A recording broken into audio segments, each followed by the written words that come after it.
Hey guys, it's Mikefield here. We are back at it in the Butcher's Circus. Today is going to be quite a special stream because we'll be doing, hopefully anyway, if people volunteer, we will be doing viewer games, and this will involve our viewers fighting one another and me and perhaps, hopefully, CEST commentating on those. And yeah, that's basically the gist of it. We will start with an hour of a ladder session again. We'll see where it goes from there. As you can see, the hat is still on here, and I hope you guys enjoy this. I hope I enjoy myself as well, because you know, Circus can be a bit sketchy at times, so we shall see how exactly it goes for us, guys. I hope it goes well. Yeah, it's kind of a hit and miss with me and the Circus really recently. Like, we had a bunch of fun yesterday, I have to admit it. Like, yesterday was a very good day for Circus gameplay. I just need to revert from the build that was suggested to me that, yeah, I really don't want to be using for now, so I just need to verify those characters are using the right stuff. I think they are. We have this killer Vestal here, I mean with the killer Antiquarian here, with the finisher. I think she will perform beyond her limits. We have the GR, we have the Abomination, and we have the Flagellant, guys. And that's basically what it is. We shall continue into the Circus. Hopefully this works for you guys. Hopefully this is gonna be fun. So let's just go queue up and see where this composition goes. It looks to me like it does go places, right? It looks to me like it does go places, but hell, you never really know with it. Because you can bump into a lot of things, just directly counter you, and you have very little recourse in those fights. So, yeah, we shall see. Also, Mangle told me yesterday that, yeah, it's not the best idea to be running those particular items. He actually doesn't like the finisher on the Antiquarian, so we'll see where, like, we can switch it out reliably for something else. I really like the finisher though. Hello to Frank, it's nice to see you, my man. So see if the finisher is, I like it personally, like as a flavor really for this composition, but I have to admit though, like, Antiquarian could use some extra accuracy, so maybe that's not the best choice ever. Hey, nice, yeah, you were here before though, weren't you? I think I did see you on stream before a couple of times at least.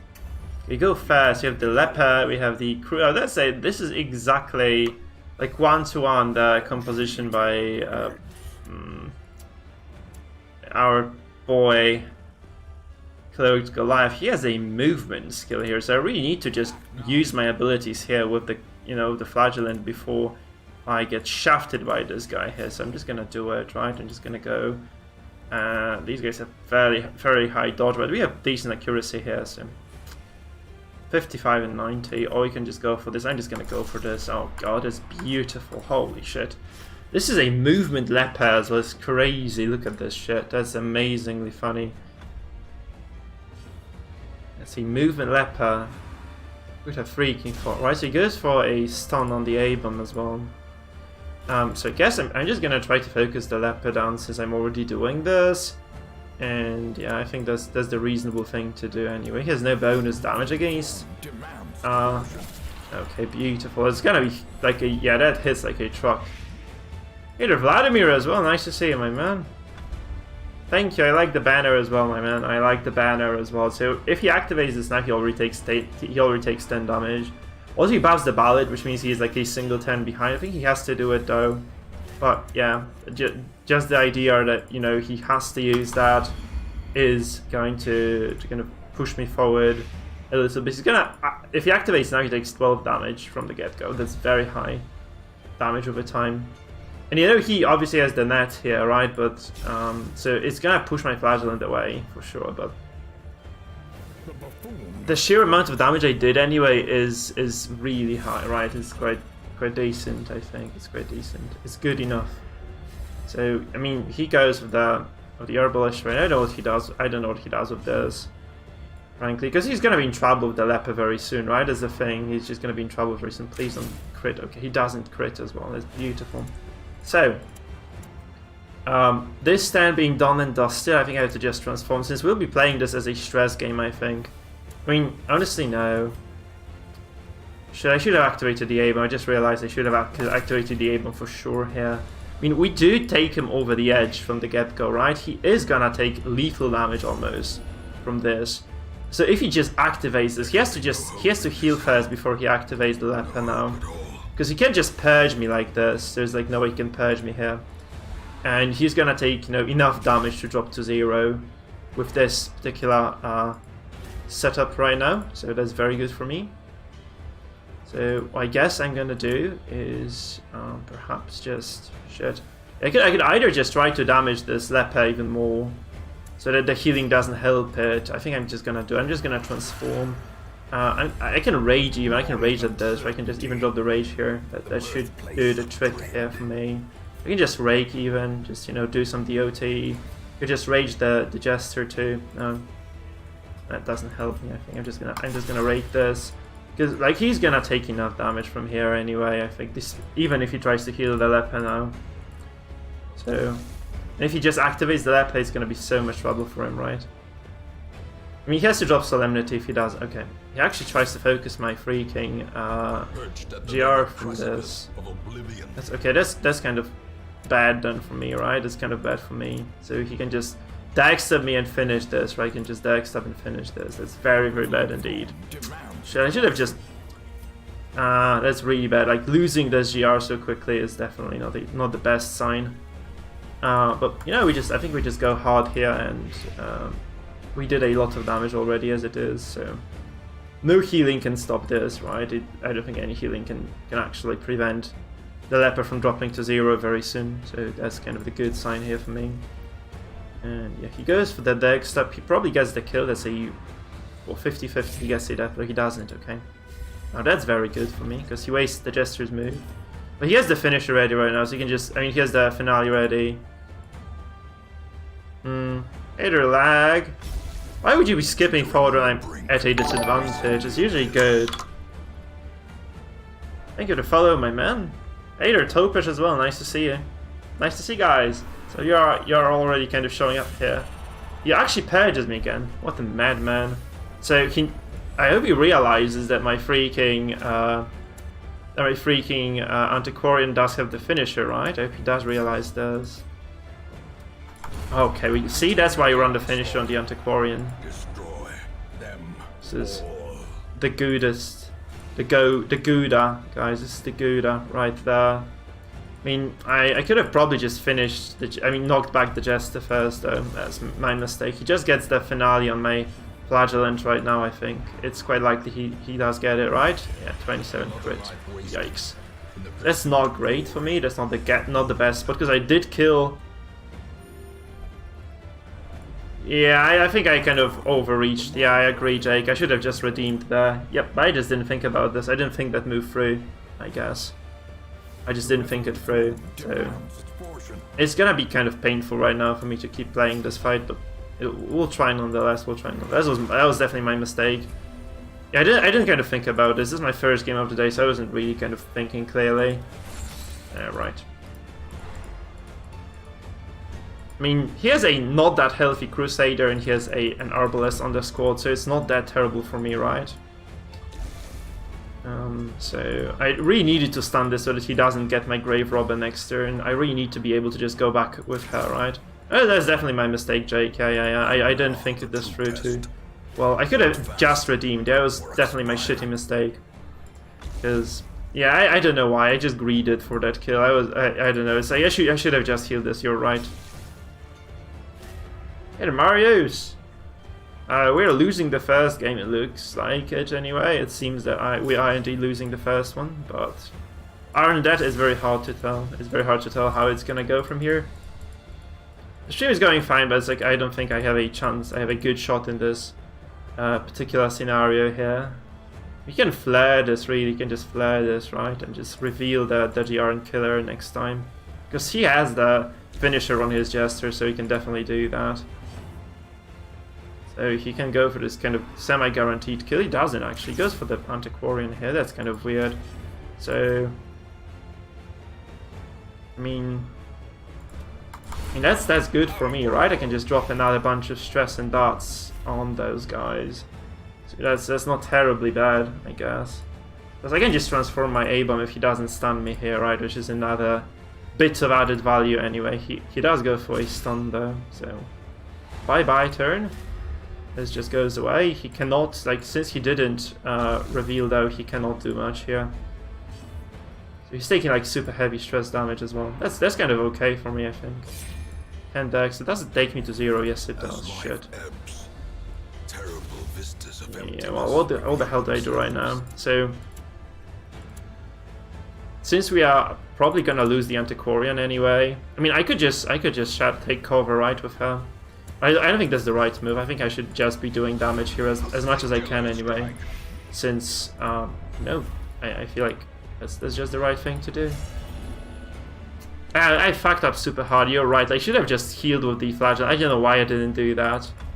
I have no clue why I didn't heal with that. That's kind of gonna haunt me for the rest of the fight now, because that mistake basically decided that the game was gonna, you know, go the way it's going right now, which is kind of slowly.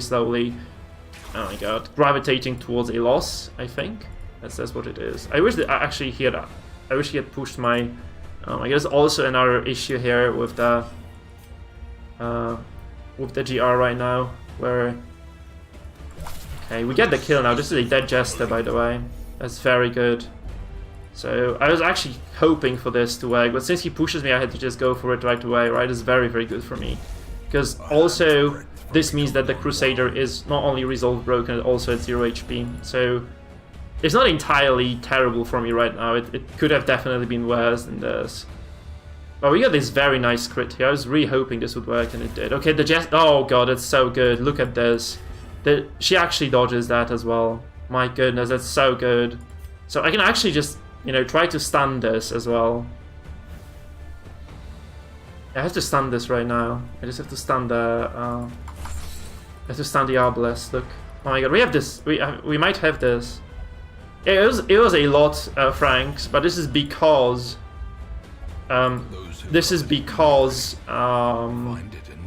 Jester takes double stress damage, and the crit from the Grave Robber just demolishes faces of people.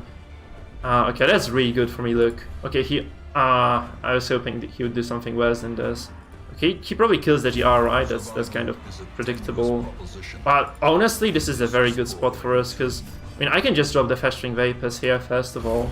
Oh shit, this didn't kill anybody. Shit, I was really hoping this would actually kill them. Fuck, that's not good. So that's kind of bad for me, honestly. That's kind of bad for me. This could have been a double kill, right? Quite easily.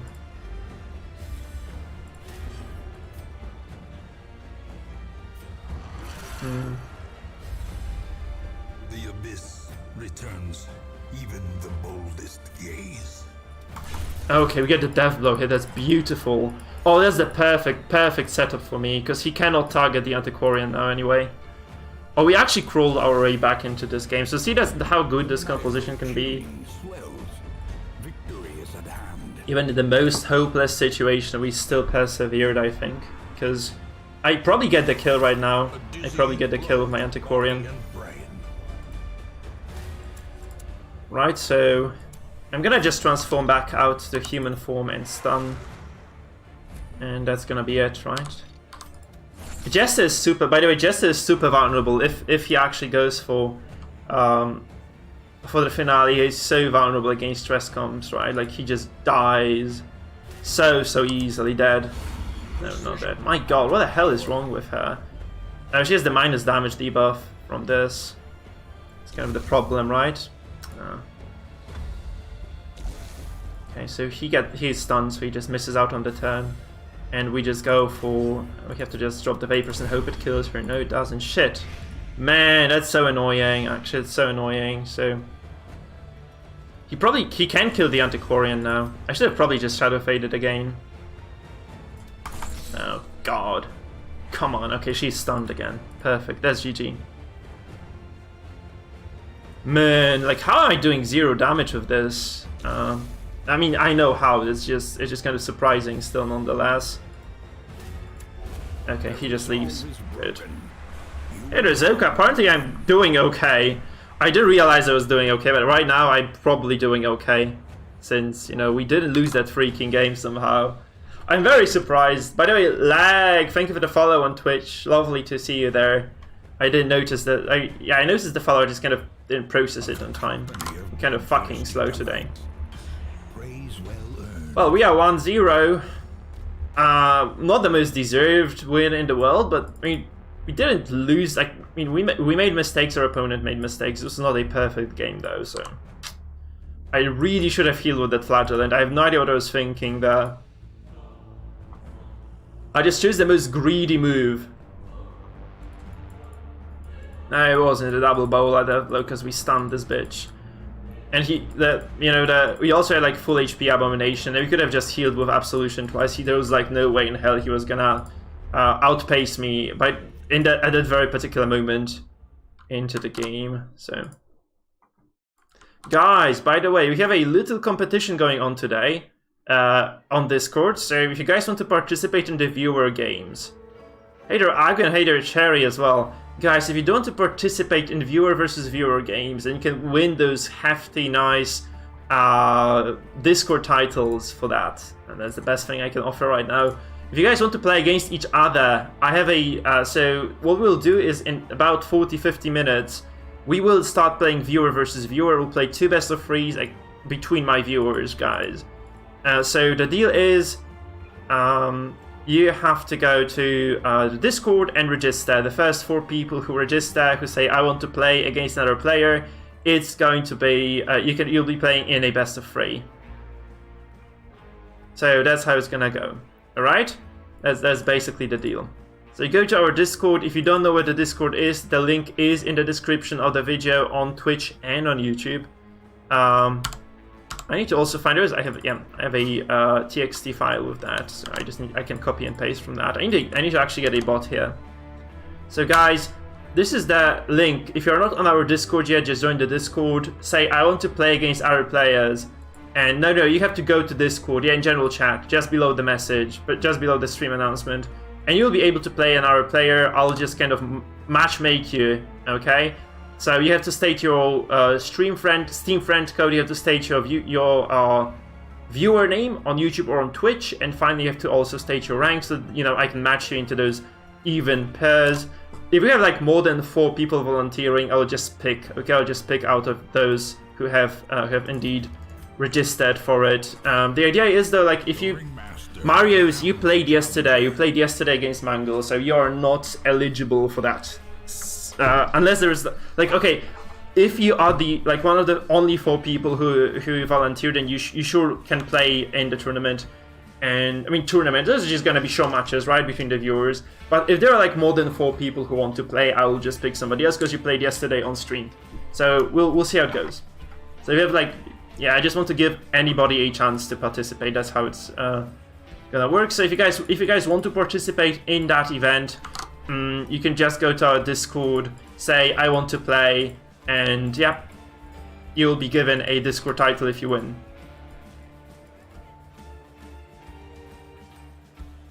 Thank you, Cherry. I also love my hat. Right. Hey there, Nubello.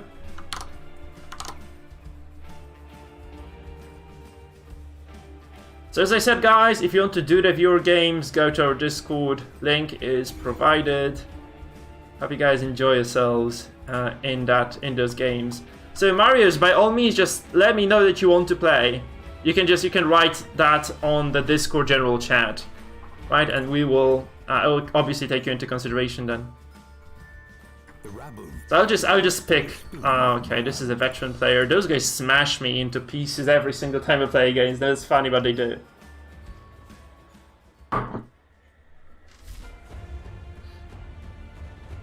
It's gonna be Pumpkin Eater 69. Holy shit.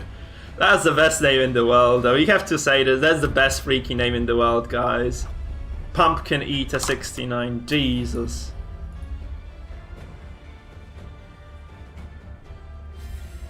The contest begins. I go first, and that's my mark comp actually as well. That's my mark composition. It's not my mark comp. It's just a mark comp anyway. So it's gonna be funny to see how it goes. So it really is gonna be hard for him to hit anybody though, because they have 2 Shadow Fades here. Like he has very limited target selection. So he can go for the, I guess he goes for the A-bomb, because whatever else he chooses can just Shadow Fade and, you know, avoid the Bounty Hunter for a turn. And he's on the clock, because he is going to be taking heavy damage over time, so we shall see. Stunning Blow on the Flagellant. Yeah, that's kind of the weakness. You don't take the snap, you kind of risk that. He actually, that's 5%. Oh my god. Are you kidding me? This was 5% chance to resist that, I think. That's so low, and actually I did resist that anyway. I resisted my own bleed as well, with 5% bleed res again. Look at this, he has 40% base chance, so it was 15% stun res, and I did resist it. And then I resisted my freaking bleed as well. Yeah, that's the Mangle build, guys. If you watched my free epic builds, this is the Mangle team. Oh, fuck. No! Oh no, my dude, what's happening to you? Holy shit! I mean, granted I have decent dodge, but oh, he hasn't done a single move in this entire fight. Look at this poor motherfucker. Jesus. Double stun. I get 15% evasion there. He uses the chains, which is 110 accuracy base. And he misses that as well. Okay, he marks the GR right now. I can just drop the Vapors. I think I should drop the Vapors now. I mean the Reach of Vapors. Because otherwise my GR might just die, right? I need to keep her alive. So I'm just gonna drop the Rejuvenating Vapors here. Just in case, because if he crits me right now, then he can just finish it next turn. I just don't want that to happen. Oh boy, that's one fucky game for you now. No way, good lord. You have to hate, Jesus, this, like, I would just rage quit if I were him. It's like, I'm being protected by the RNGesus himself. If I lose this game, I'm gonna lose my freaking mind there. That's, oh my god. Look at this guy, he's taking 11 damage over time on this BH right now, and I also didn't get my freaking damage there. Okay, just leave. At this point, I would just fucking leave. Seriously, what the hell is this shit?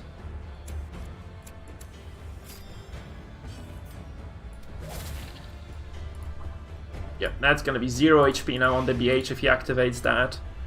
So, and he is fearful as well. My god. Yeah, if they go for, I hope they do go for the Butcher Circus in the second edition. I think they need to reduce the RNG because that's too much.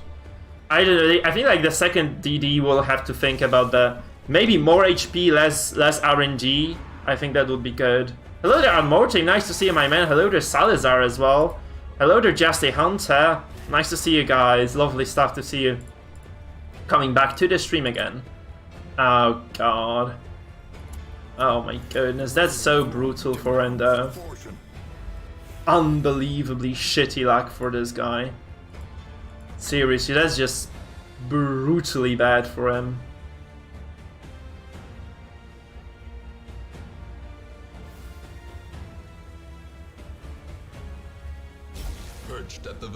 I'm doing pretty well for myself. Yeah, he also makes a mistake here right now, because he should have just done this the other way around, like where he... Yeah, that's weird. That's very weird of a move, seriously, because... You know, it's like... I activate right now, I don't kill his BH, that's good for him, right? But at the same freaking time, he's at 0 HP, so he probably has to bandage this. He has to kind of bandage this, because if he doesn't bandage, he's gonna lose the BH. Because I did lower his death blow resistance as it is. Hopefully he doesn't crit me now. Okay, he does actually crit me. Oh, the nice part is actually next turn I start and I just activate the Antiquarian again. I just activate the Antiquarian, look. And I drop the Festering Vapors again. I kill him now, for sure. So, yeah, BH is, I think we established she was A+. In the video. We established she was A+. But that's really good for me. Look, he has 9 damage over time with the Crusader because of the Biles, right? 6 now. He stuns the Antiquarian. But that really doesn't do that much. It just really doesn't do that much at all. He will kill the Antiquarian eventually, I suppose, but that's as good as it gets for him. We're gonna punish. I'm gonna drop the punish here on the Flagellant. He resisted the bleed though, that's kind of unfortunate with all those things. Okay, we had no bleed, extra bleed chance though. Yeah. Oh shit.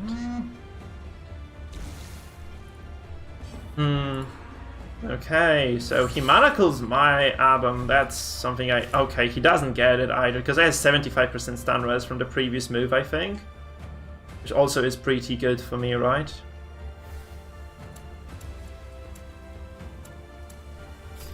Okay, so I'm gonna Beast Bile this again, I think. I would honestly be just Zerging... I would be trying to Zerg this Antiquarian down, because if he lets her live now... It's just, especially she lost the mark as well, it's gonna be super annoying for him. If she lives through this particular turn right now, which is very likely to happen, right? He has no extra death blow chance right now on her. So since he let her live, probably, yeah, since he let her live, I can just heal with her next turn. So, you know, that's very good for me. I could break somebody here. I think I'm just gonna break the Crusader here. Mr. Sader. So, oh yeah. The bad part obviously is... Oh god, he has focus. Shit. That's not perfect, obviously. Yeah, those guys just keep getting those freaking virtues all the time.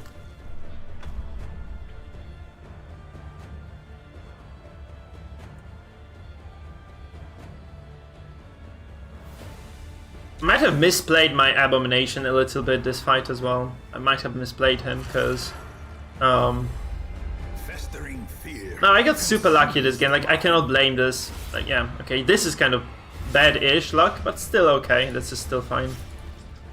That's still alright. 13 damage. It's enough if I just drop another Bile. But honestly, I would just really like to get my...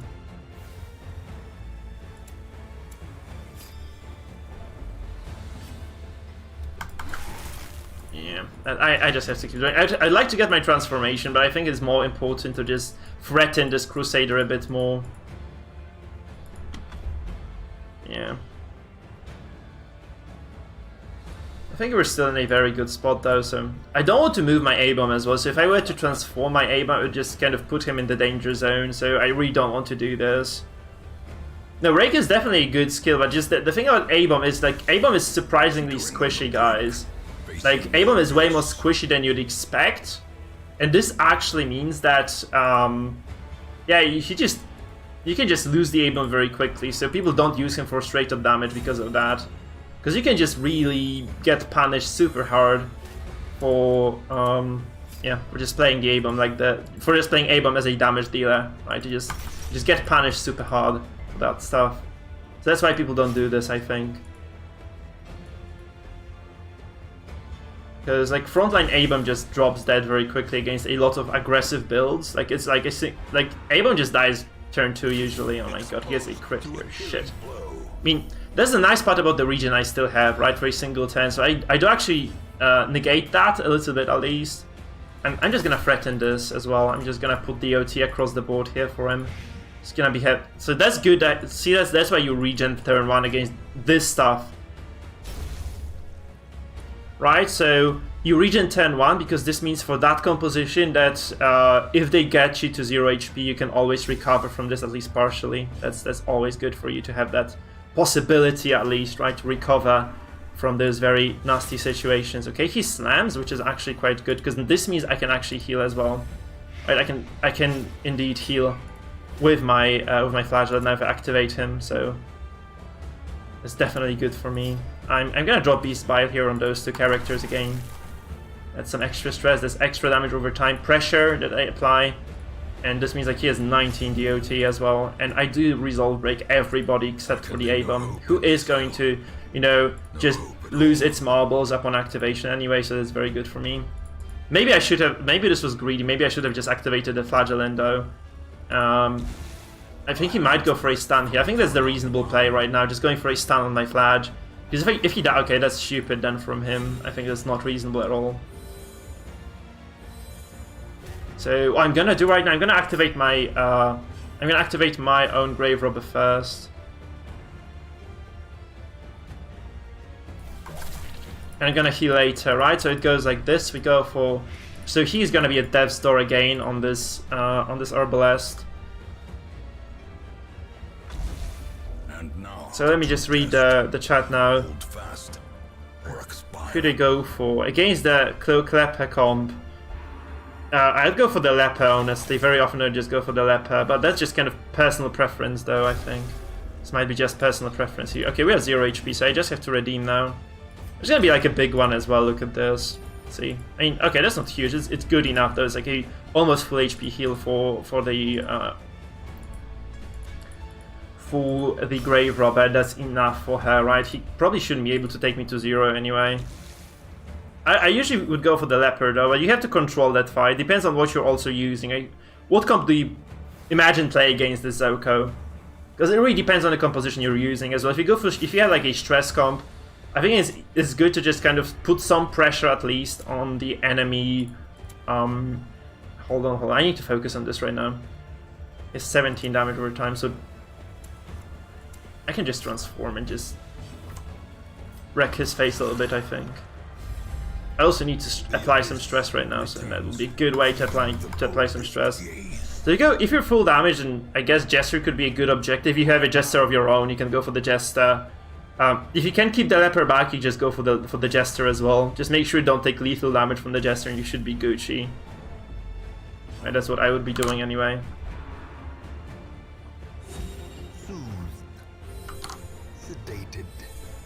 Okay, so he starts healing. That's really never good for you if you're healing against this. I think I killed that. I think I killed the Crusader as well with this right now. Possibly, no, I don't. Okay. If you no, actually, I wouldn't have. I wouldn't have anyway. But yeah, whatever. Whatever.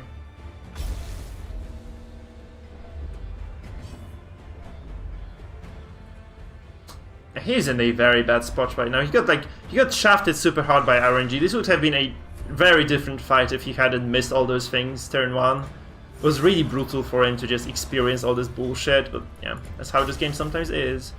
I guess that's how this game sometimes is. 9. He takes 11. That's fine for me. So yeah, I'm just gonna do 9 here. That's oh good. He resisted the bleed, but that's enough to take him to 0 again. So no matter whom he picks next turn, he's gonna be at 0 HP on that character, and that's very, very good for me, right? So he cannot win this anymore, I think. Like, this is not within the realm of possibility for him to win anyway.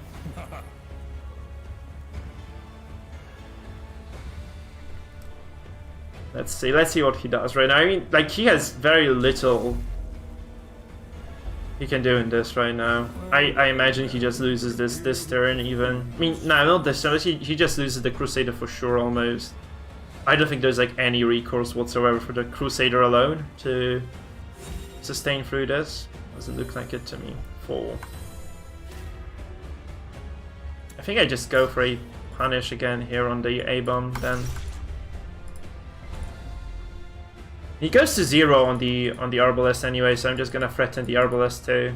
Oh yeah, that's 12 damage over time. Look at this flat, he resists every single bleed. How does he do it? That's probably low base, that's 50% base. Okay, that's why. Okay, I thought this was like lucky. He just has 50% base. I thought this was 100% base on that. Okay, he just surrenders. Yeah, there's no way he can win this fight. And this should put us in Darkest One again, so that's kind of good. Right, we are gonna be Darkest One again. Yes! Dark is my old friend, guys. Dark is my old friend.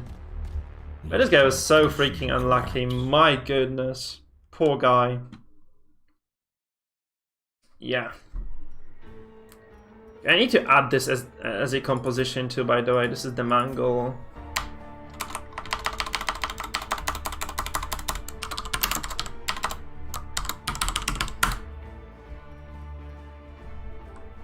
Okay, so we have all those configurations loaded. Guys, I need to take a little break just to get something to drink, so I need to get some water. Take this time to register for the fights. If you guys want to be, guys, okay, the deal here is, if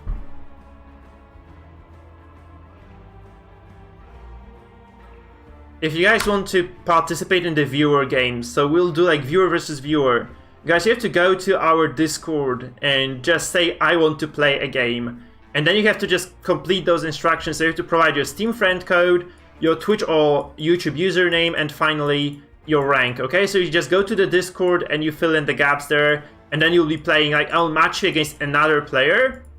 One of you will share your Discord screen with me, and I'll just cash your games. That's how it's gonna go, alright? If you guys are up for that. I recommend that you guys register. I'm gonna take like a little bit of time just to get my water now. So, you know, a minute really. And I'll be back for more of the DD.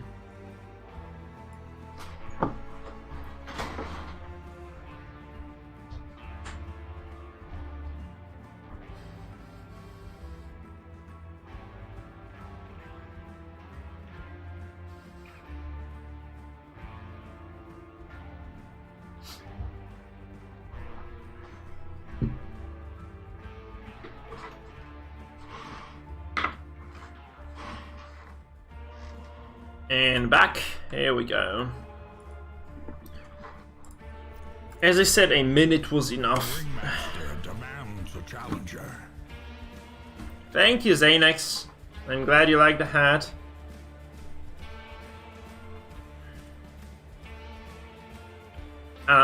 Finally, guys, if you're enjoying yourselves here, remember to follow and to subscribe. So if you're on YouTube, subscribe. If you're on Twitch, follow means a ton to me, because this allows me to just kind of keep developing the stream, keep improving and such. So yada yada yada.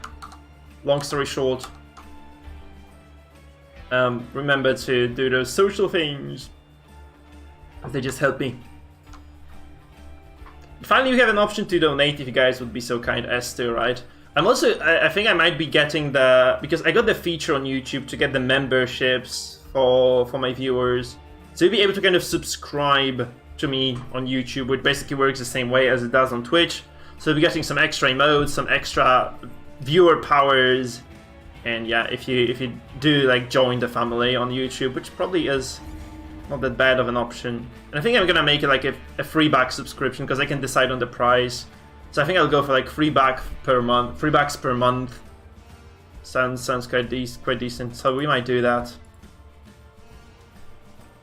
Because YouTube did allow me to monetize the subscriptions, so you'll be able to kind of, you know, be the channel member, get the special badges and shit like that.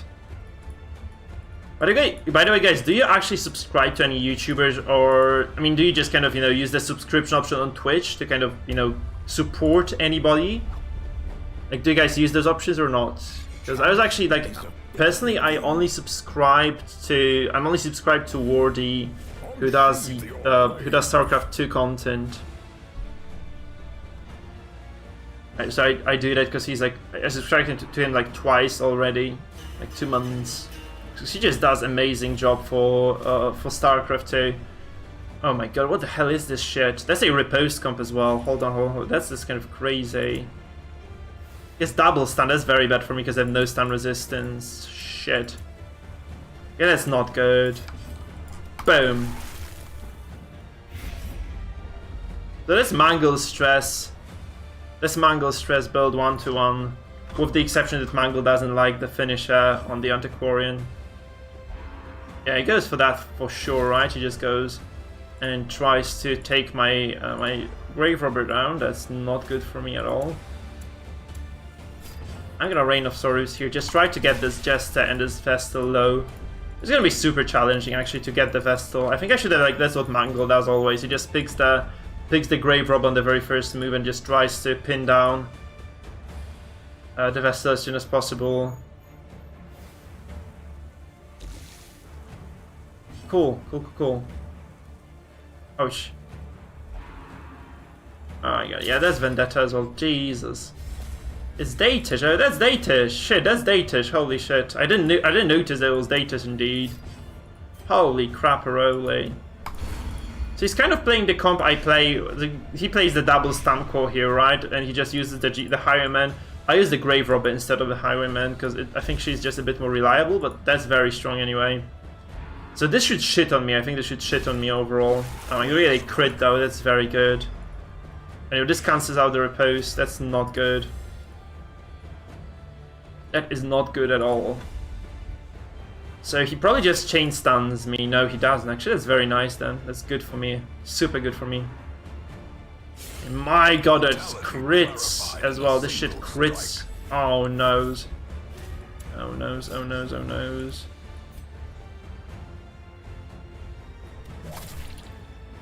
That's really bad. That's a really terrible spot for me right now to be in. That's just... I'm not gonna say I destroy the composition that I'm using right now, but it usually goes very well against it, so it's gonna be very tough for me to win this, I think. Here's the finish on... I should have just dropped the regenerating vapors as well, I think. It's kind of late now for that.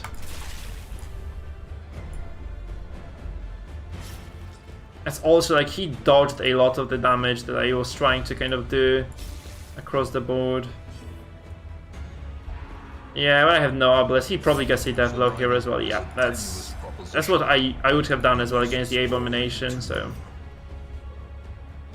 Really very little I can do in this fight, seriously. Oh my god, he also gets a riposte off, but yeah, that's just not looking too hot at all. He's up, like he can actually try to kill somebody with this as well. I mean, I can... Honestly, I'm gonna go first now, so I can try to kill the Jester off. So he punished right now, we hope this goes through. Now if he activates the Jester, he's gonna be at death's door, right? So he has to kind of wait it out.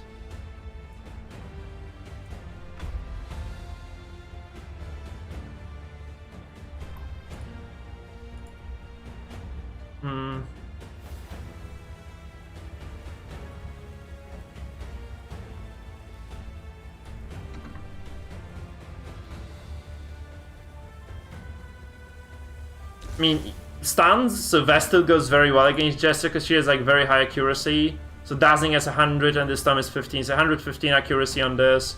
So you usually hit, like if you take Vestal and Jester and you drop the... Oh my god.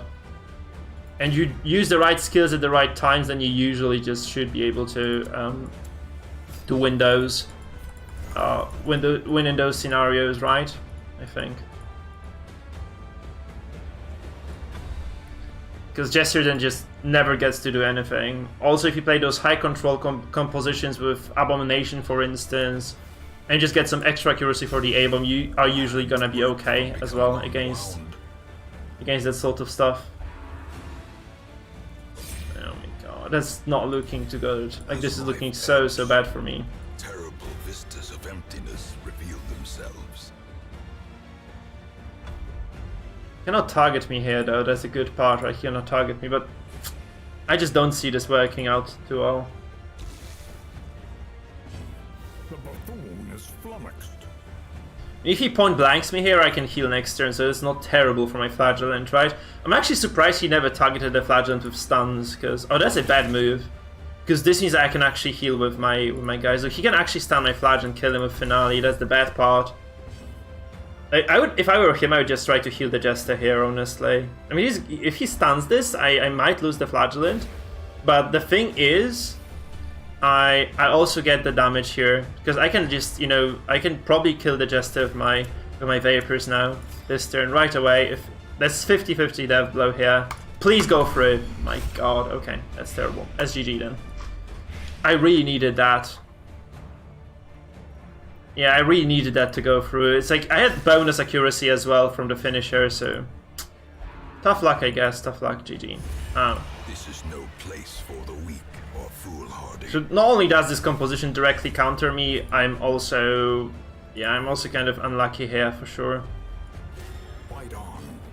It was way worse than 50-50 in the end, right? Wasn't it?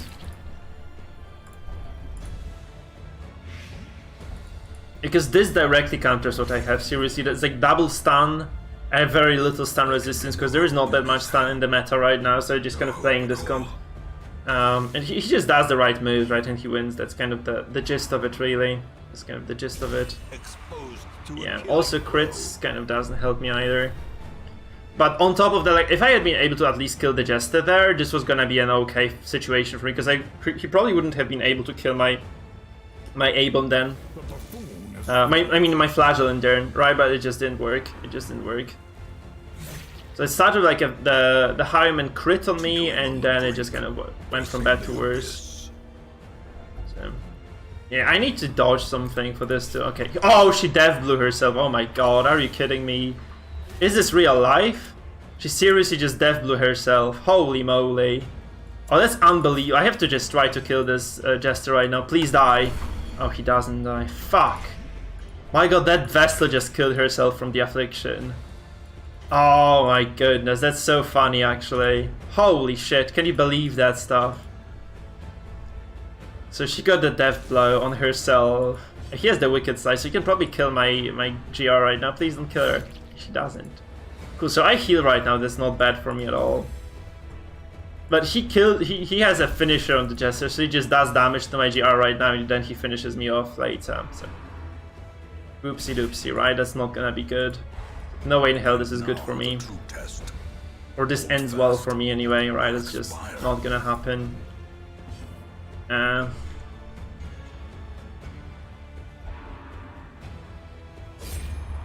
Yeah, this was just gonna go through. So in the Antiquarian we hope, yeah, we believe. Please just kill this bitch now, okay? Okay. So this is 6 damage per turn, this is 4 damage per turn. He has to use the... I mean, that's not a bad spot for me. I have the very strong Antiquarian here. And he still needs to clean the corpses, right? So he PBS's this. This doesn't necessarily kill the corpse yet. So I have like a single move still to do something in here. He accuses... Okay, doesn't kill the corpse, nope. Okay, so... Okay, this kills the corpse though. So, I mean, I can just go invisible here. I can just take cover, right? Because I don't need to be doing anything. Or maybe I do actually. Crap. Because he's gonna heal this anyway, so... No. Yeah. So... Well, I guess he might want to stun me, but then he loses this, right? Because I did enough damage to take both these guys to 0 HP. And, yeah, it is a matter of whether he can chain stun me or not. He doesn't have the double stun items on the Crusader, so... Potentially I can still do it, right? In practice, though, fuck knows. He stuns... He tries to stun this. That's actually okay for me, I think. Okay. He's at 0 HP on both these guys right now. Man, I think I lose this though, but... I think I had to do that. I had to do what I did, because otherwise he'd not be at 0 HP ever, and that would have just been terrible for me. So he really has to hope he gets me now. He really has to hope he gets me now. He has to get the stun, he has to land the stun first, and then he has to actually go for a Wicked Slice and finish me off, right? Hopefully he doesn't get the stun through anyway. If the stun doesn't go through here, or he rallies to flame, in fact, so that's a smart move by him. So he doesn't lose this now. He goes back to 0, so I could potentially just kill the Highwayman next turn. I could do this, but kind of, yeah, that's kind of shitty. I think I have to just try to go for a kill again. Yeah, if this Abomination Corpse had actually lasted a single turn longer, this would have been still within the realm of possibility for me to win. But now I don't get a killing blow either, so tough luck, tough luck.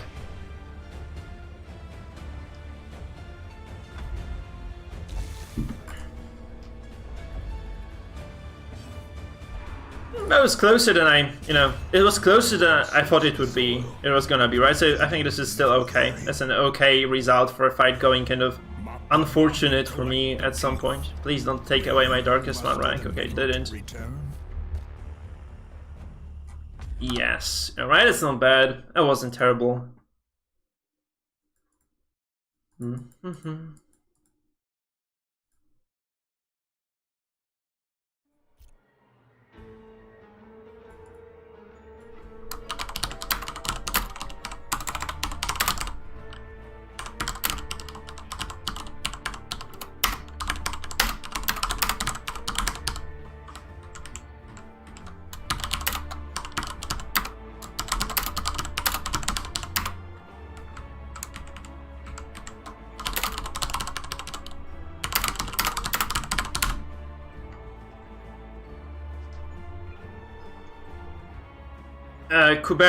Kuberu, I think it would be just too much. If the dots could actually kill people, this would have been way, way too much there. GG, man, GG. Well played. Well played. Let's see. Alright, so I guess I might queue up for another one. I need to change this comp, I think, because I suffered some trauma from the previous attempt here, so I'm just gonna make a little bit of a change here. So you go for... I'll go for another stress comp, I think.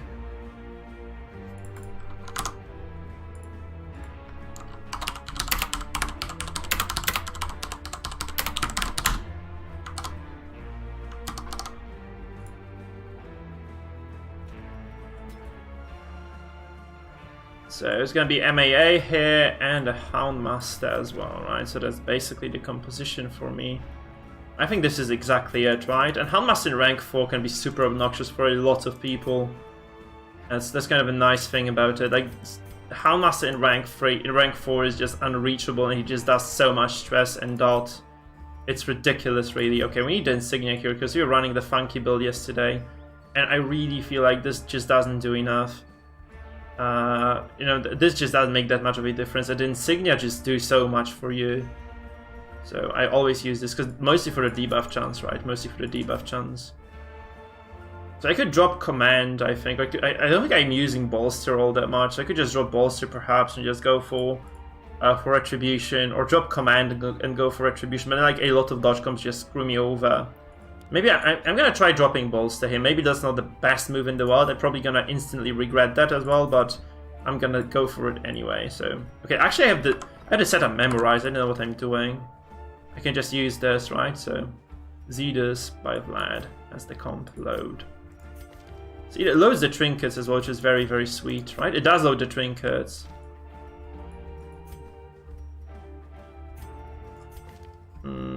So I need to save this. I need to change the trinket here.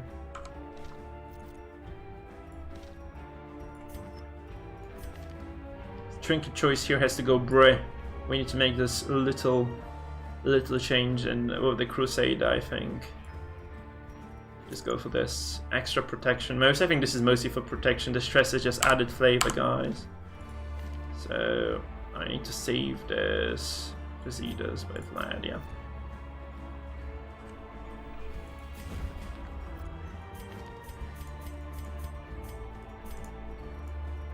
These guys are gonna shred, I think. Let's just try.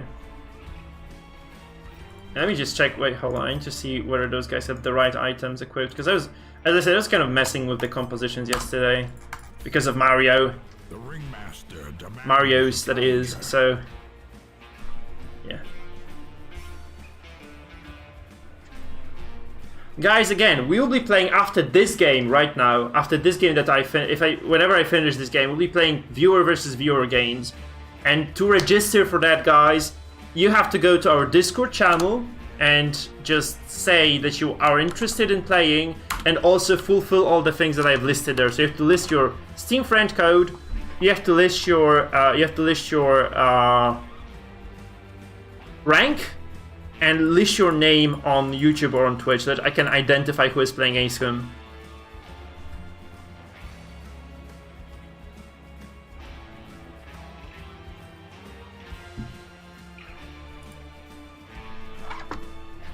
I think we have 2 veteran guys, so we could do like the double veteran game first. Yeah, Xenex, you did it right, so...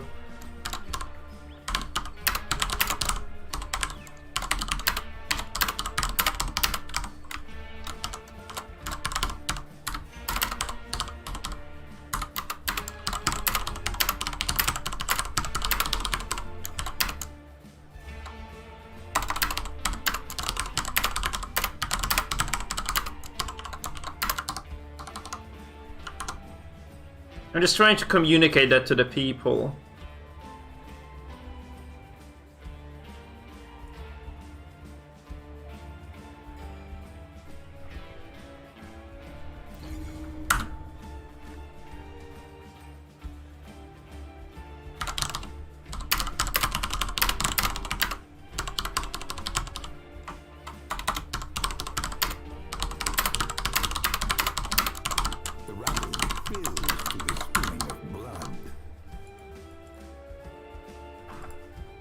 Hey, sure thing, Axels.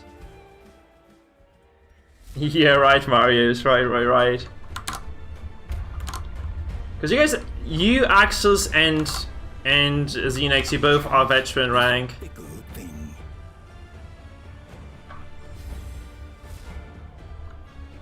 So it should be a battle among equals at least. Okay, we have David here, who runs a very mark heavy composition, so, and I'm not gonna regret not taking Bolster, at least that's a good part.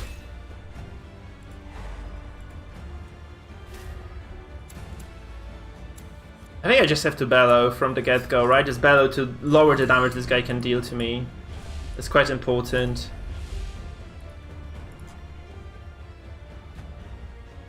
And I could also have tried to knock back the BH with the Abomination. I mean, this might have been a better move, because I still have a single move left, and this would have disabled some of his... No, Come Killer can be used from every rank, actually doesn't matter then. Oh my god, yes he... Oh, this also puts my A-bomb out of the... Yeah, shit, this is a bit... That was a big mistake for me then. I should not have done that. I should not have done that. Oh no. Oh fuck, that's so terrible for me actually. I should have just activated the aim. I didn't realize he was gonna pull me. Ah fuck. I forgot. Oh, that's gonna be so bad for me then. Man, we are gonna lose to this shitty composition with a Musketeer. Jesus. Oh, this sucks. Losing to garbage comp sucks every single time. Man, it's such a bad composition. I just misplaced my freaking Abomination. I'm so screwed. I should have just knocked back the BH from the get-go right away. Oh my goodness, yeah. So we just lose the Houndmaster, just like that we just lose the Houndmaster there.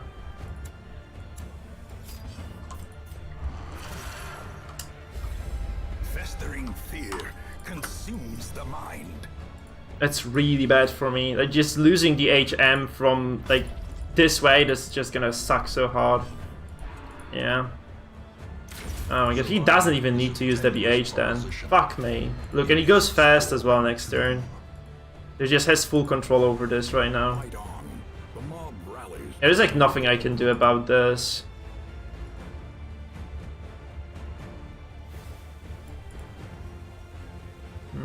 He has very bad trinkets as well. He wins despite having those really bad trinkets here. Shit.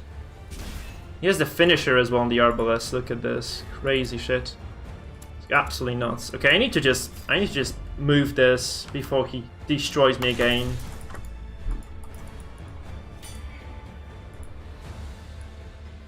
Because I cannot afford to have the Abomination elsewhere. That's the problem, right? I can't afford to have the Abomination elsewhere. Yeah, I'm surprised as well, because he could have really shafted me again there. Definitely shafted me again. Marks for death here. Okay, so the plan probably is to... I guess I have to bellow this, right? I could potentially just guard this. I could just drop the defender here. But this is like a defensive move. I probably cannot be playing from behind here, really. So I think I'm just gonna bellow and hope I persevere through this.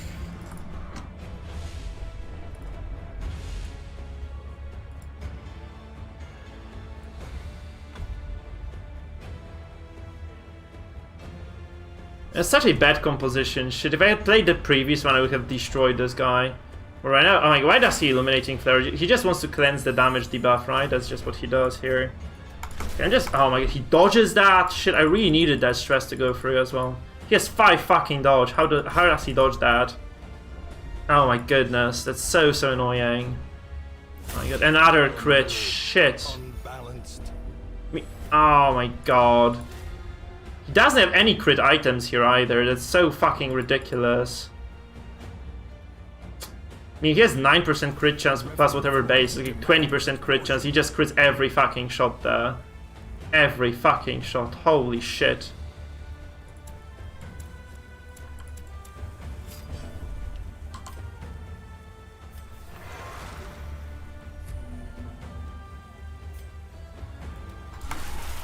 I'm just gonna give up on this. Like, I just have to try to do some stress before I'm dead. So that's just the way to do it, unfortunately. Man, this is such a shitty composition. I cannot believe I'm losing to this shit. Oh no. That's a dumpster fire. Fuck, man. He has a death blow as well again. I mean, this is just a 50-50 he gets. Yeah, the previous one wasn't a 50-50, this was just a 50-50 though. And he actually obviously gets it to work. Like, what else could you have expected from the guy, right?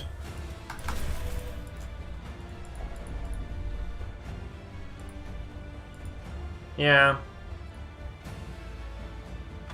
The Arb does, but he didn't have the... I think the Arbalest was in the second position, so this wouldn't have done much. Oh, should have bypassed actually. And anyway, so this was this was just a bad move overall. If I had done that, this would have been a bad move. Okay, he just moves back here. And by the time I do something useful against this shit, I'm just gonna be dead. So that's kind of the problem here. No, that's just that's kind of sad because this is like really a very bad composition. And this is the first time I actually lose against Mark, I think, as well. I don't think in those several months of playing, I don't think I lost against Mark composition even once. Because I was playing those super aggressive comps, just dismantle this shit. Because this just loses the majority of builds as well. But just got every single fucking crit as well, so it doesn't quite help me too much.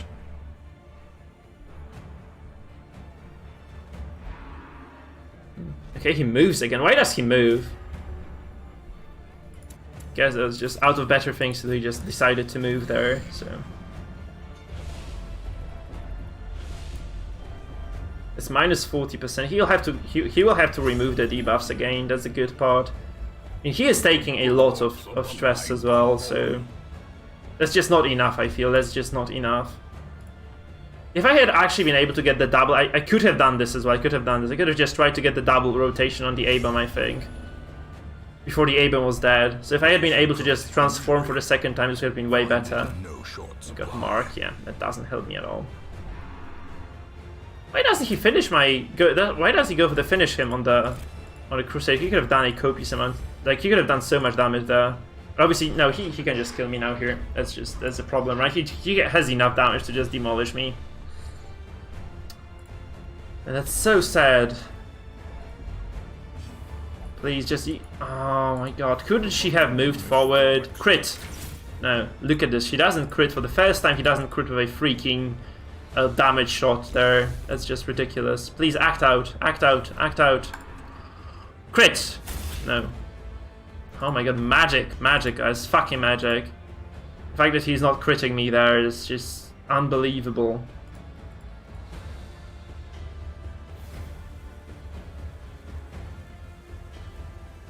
Selfish, fearful, masochistic, and fearful again. So that could have been worse, I guess. This could have been worse.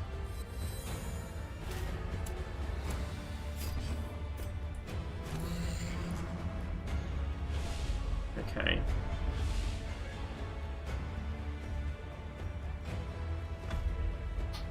That's not looking too hot. I mean, I need some crazy set of affliction moves to actually get this W here now.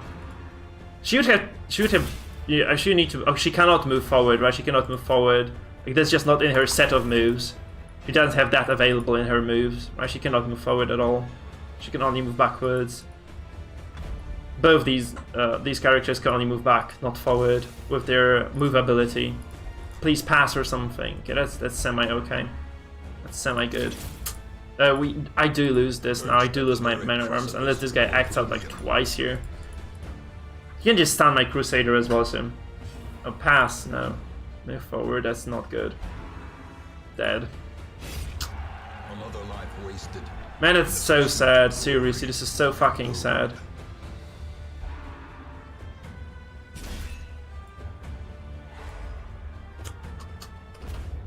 More dust, more ashes, more disappointment. But I actually misplayed this at the start. I should have just picked my Abomination and just used him properly, just to move forward, just to distort his composition a little bit at least. This could have potentially, you know, given me enough to be able to win this now. Okay, we get a single good move first. That's the very first time we get a good move out of this, so that's kind of nice-ish. 160, 130 man.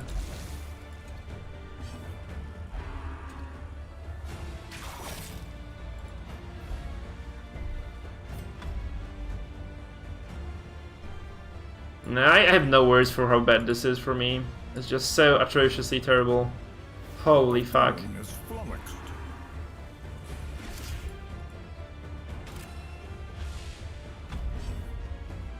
Right, yeah, that's just... I cannot do anything about this, so we just have to swallow this loss up and, yeah, forget it ever happened, right? That's, I guess, the only way of dealing with this. Just a couple of crits too many. We killed the BH though, look at this. We killed the BH here. There, boom. The blood. That's what we needed to happen like a while ago though. That's too late right now for that. Because I have no way of dealing with this. It's just way too many characters.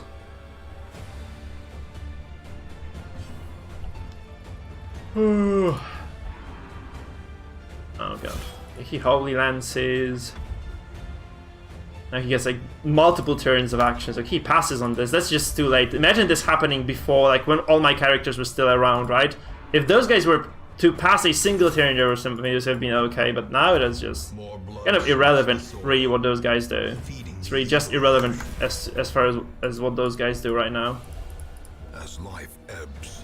Because those afflictions are just not gonna cut it at all for me. Unfortunately. No, I'll just pick 4 people, guys. I'll just pick 4 people to fight, okay? So after this game, I'll just pick 4 people. We'll do like 2 best of 3s, and we will see who is the best viewer. Like so 2 people will win an achievement today. I'll just handpick you, okay? I'll just handpick who goes into the fight. I think we have enough applications for me to just kind of consider that. So we do 2 best of 3s, guys. We do 2 best of 3s. Yeah, GG to this guy. Oh, those were some weird fucking crits.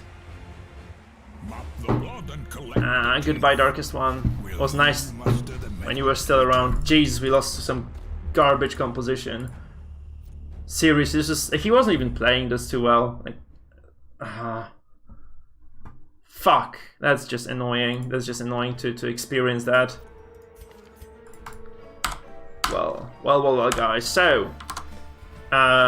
Let me see who has actually registered now. I'm gonna match you into... that's such a shame, losing Darkest One to garbage team. Out of all those possibilities, I just lost it to the worst possible composition ever. This could have been a PD though. This could have been a fucking PD. That would have been way more humiliating.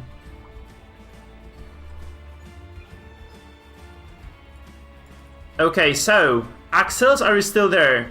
So the first game would be Axels versus Xenex, but I don't know if Axels is still there.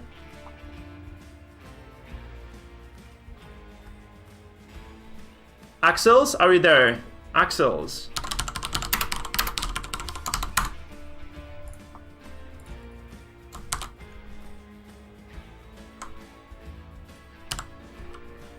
Shown.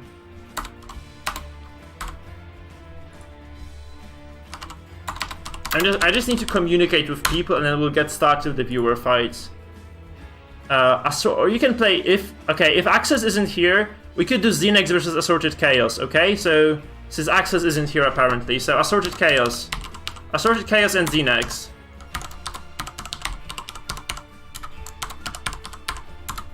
So you guys have to add each other on Steam now.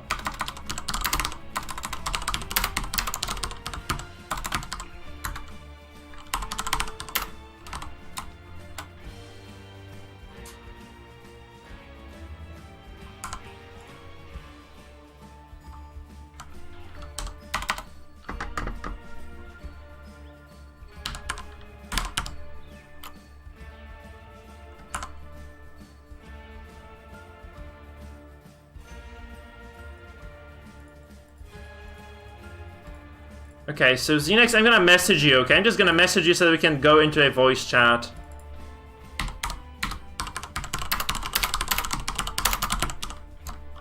So I'm gonna be casting those games. We'll have 2 viewer versus viewer. The first, so it's gonna be Xenex versus Assorted Chaos, who is our viewer. That's James. That's James. So it's gonna be Xenex versus James. Guys, have you added each other yet?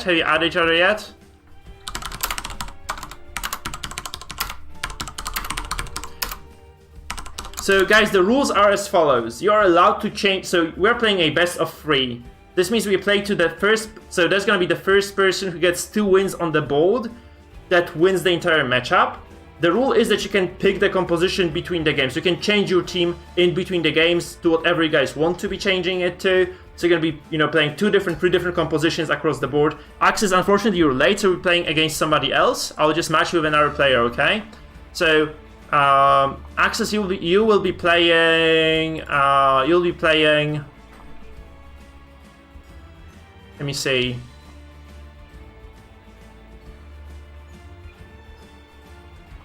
You could be playing Mario then. Okay, we'll be playing Mario's. It's gonna be then. So it's gonna be.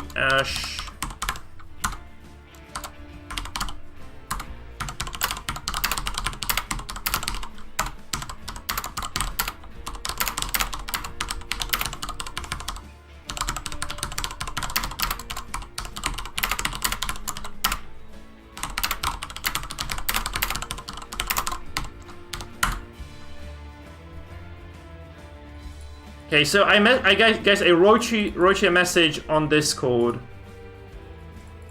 So, by the way, James, you have to accept the friend invitation now. You have to accept the friend invitation from Xenex. So we're just setting up, guys. You have to be patient for this. You have to be patient for this.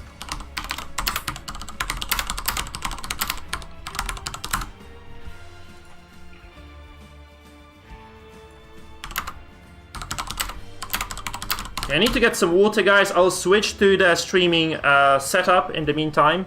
I'm just gonna get some extra water for this, and we'll start. Okay, we'll start then.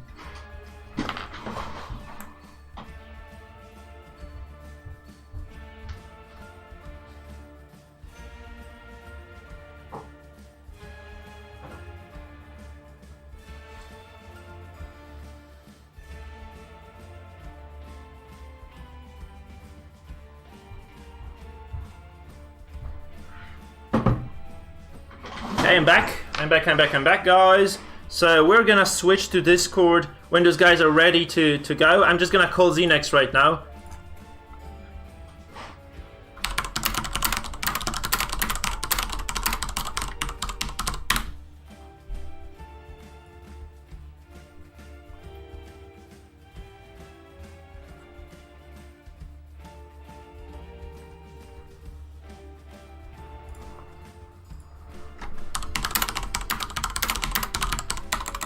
So you share your screen, Xenex, and we'll get going into the first match of the 3.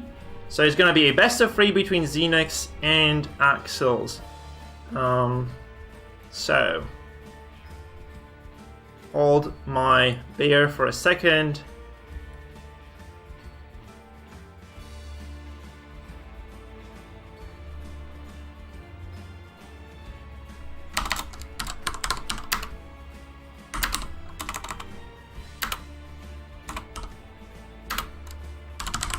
It's gonna be Xenex versus James.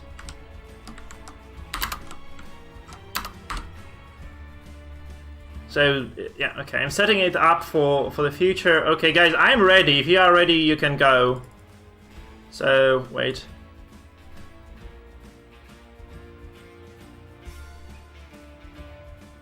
Xenex is sharing. So then later one of you guys, if you want to participate in the viewer games, Mario's. You or your opponent will have to stream, yes. Because otherwise I have no way of supervising that stuff, unfortunately. So there's no way for me to stream your game if you're not streaming it yourselves. So guys, you have green light to start. You have green light to start.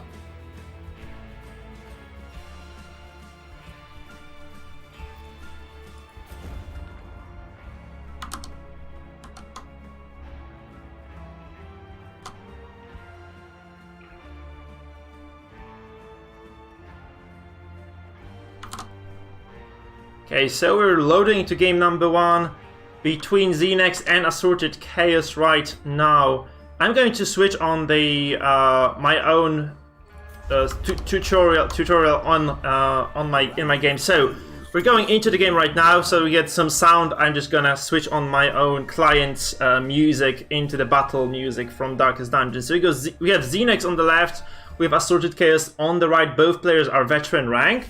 And on the left, we can see Xenex's composition. We have a stress composition, I believe, that looks like a stress core with a lot of stuns as well. So with the Crusader, with the Vestal, with the Hunmaster. On the right hand, on the other hand, we have the Assorted Chaos composition, which is a Jester comp revolving around damage over time, and also, I guess, a little bit of stuns that are provided by the Vestal, right? So we have 2 Vestals, kind of extraordinary to see Vestals on both of those teams, actually. So we'll see how it goes. First of all, the Vestal, so he opens up, so, yeah, right, let me just kind of reorganize my thoughts. So we have Vestal starting up with the stun here. We had the Hounds Harry across the board from Xenex. Now we have another stun in response, so both frontliners, I assume, should be stunned right now. Yeah, we get the stun on the Flagellant as well, so neither the Flagellant nor the Crusader will be able to act in this particular moment. I think we got like some sort of a Steam alert as well. Misakun, thank you, man, for the raid. We are doing viewer games right now. If you want to join, Misakun, you can do this. Nice. Hello, guys. Nice to see you, people. We're doing viewer games right now, so we're just watching how our viewers are playing the game here. So, okay, so we get another Hounds Harry across the board. So those are both damage over time compositions, I think, like sort of damage over time. Stress-based anyway, right? So, I mean, Assorted is running this pure damage over time. Xenex is running more of a stress comp, I believe. Okay, I would never be using the Bulwark of Light is a bad idea here because he just not accomplish anything against dots, right? So he drops this as accusation instead. I think this is the right move, though it does actually scratch the Flagellant a little bit. So it's kind of interesting as to what is going on here. All right, I guess it's gonna be another stun by the Vestal. It's kind of a good way of opening every single turn right now for him to just get those stuns. Disable at least a single character. The priority target, I think, should always be this Houndmaster here, just because of how much potential this character does have. Now we have the MAA dropping the riposte here. That's quite peculiar, honestly. So he's trying to prevent the damage over time from coming through. Now wait, this is ramp. This is a pushback. Actually, it's very strange. Why would you do this? That's just kind of. I think this was kind of a mistake by Xenex. You should probably not even be running this guy. I don't think it does that much.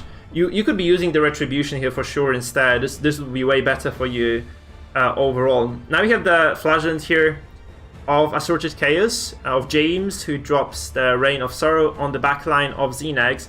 And this means that Xenex has already taken a lot of stress damage, really. And bleed as well, right? So it's going to be quite difficult. I mean, he's going to be taking like this accruing amount of damage over time here in this fight.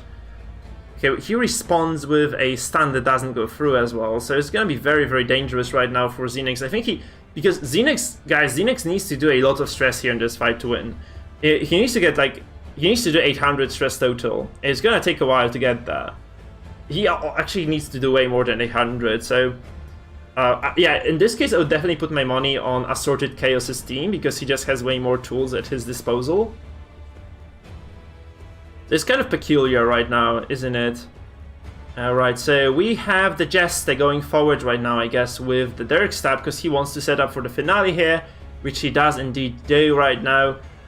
This can be sort of alleviated by this Vestal, but the thing is that's just not gonna be enough. No healing is gonna be enough right now to prevent that finale from coming through, because also, like, this is it's virtually impossible to heal against damage over time compositions, because they will just always out-damage whatever you heal. And this Jester is going to probably be able to kill the Houndmaster next turn, especially if Assorted Chaos actually goes for a stun here, which he doesn't do. I think if I were him, I would have definitely stunned this Houndmaster.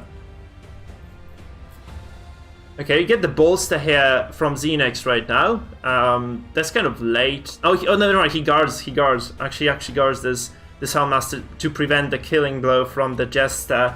The problem is the Jester can probably still finale the Vestal if if a little bit more damage actually goes through here. Because the thing about Xenex is he has not used a single Bellow this fight, so that's gonna be trouble because the Jester just has full damage potential right now, and it will probably obliterate this Vestal at this point here.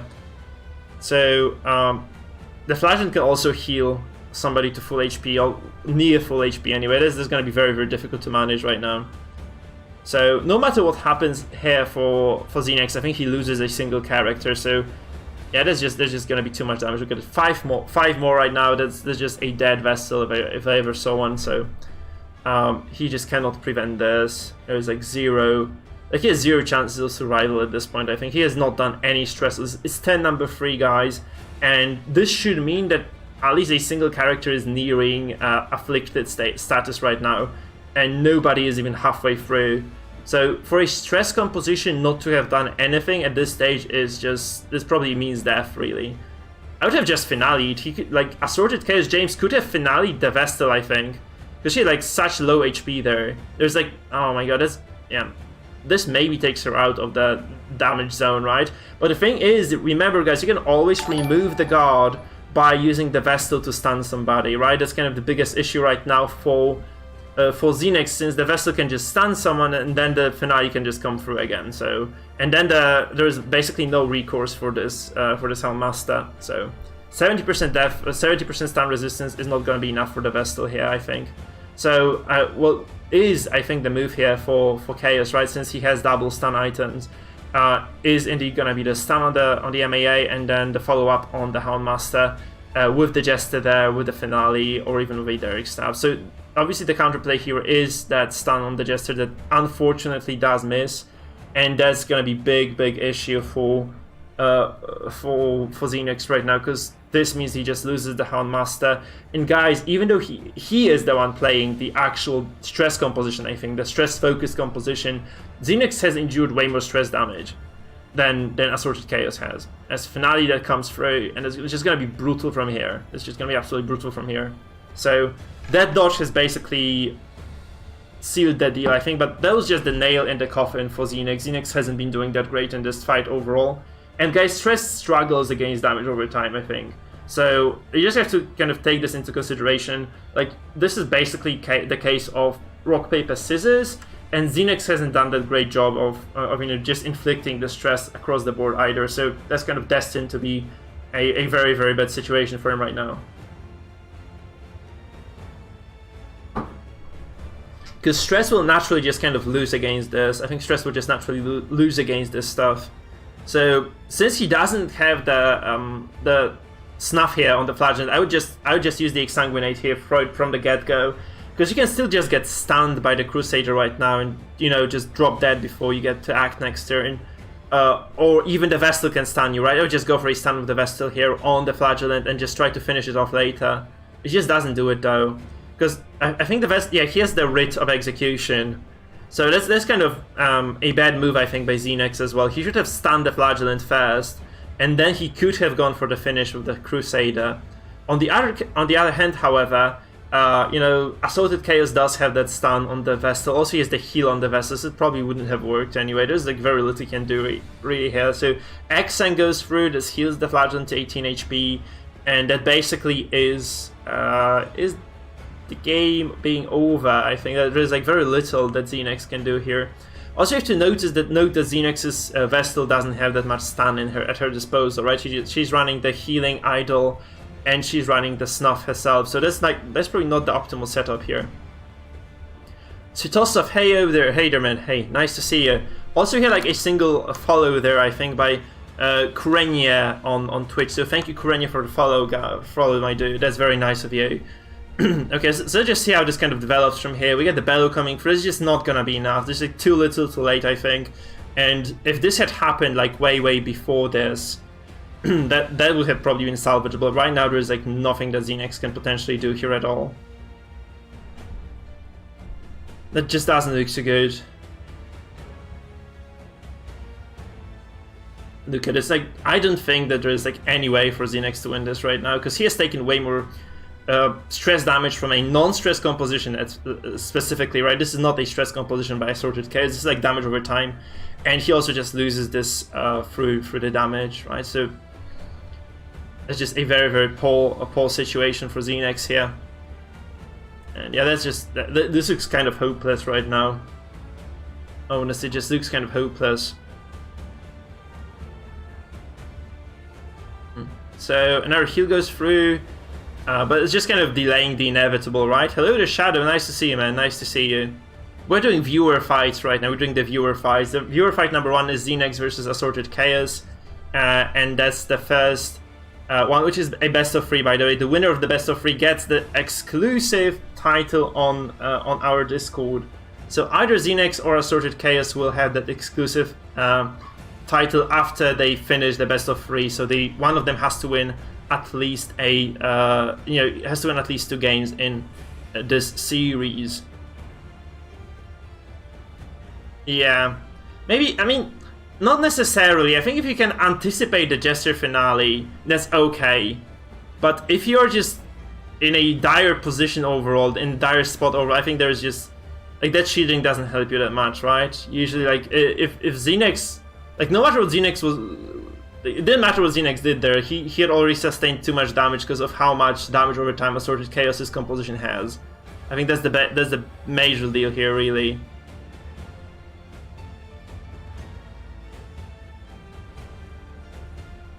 So big Dino Boy, you can apply still. You can apply for the second game because I think Mario said he cannot stream, so you can apply still, and I will just match you with somebody. We'll see who else is on the waiting list there.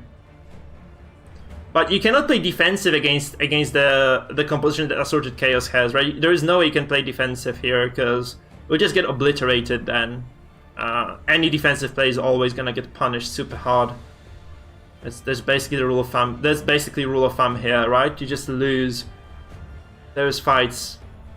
You just lose those fights every single time if you play defensive against the damage over time. So the instructions are on Discord. You have to scroll up for those. So you have to provide, basically you have to provide your Steam friend code, you have to provide your name on my chat, and finally one more thing. So we could do like Shadow versus Big Dino Boy, actually. We could do Shadow versus Big Dino Boy. Hold on.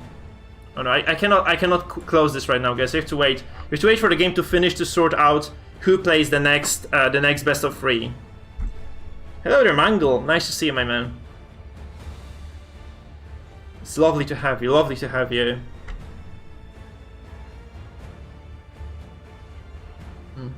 So just go to Discord to apply. You guys both are on Discord, so you have to just go to the general chat on Discord, and there's an instruction. If you scroll up to the post, which I did at here on Discord, you can just go there and apply. That's as simple as that.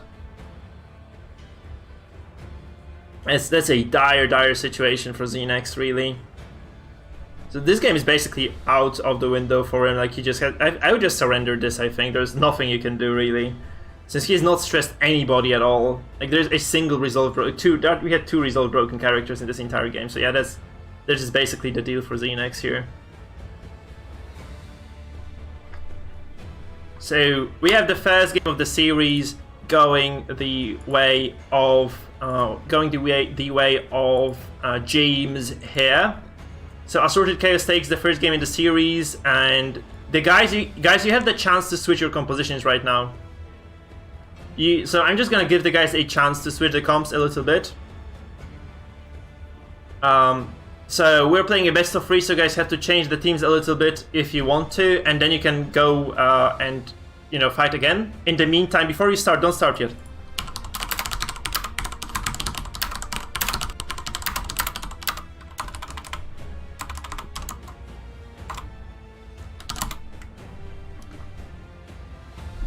So I'm just gonna go to I'm just gonna match somebody else then.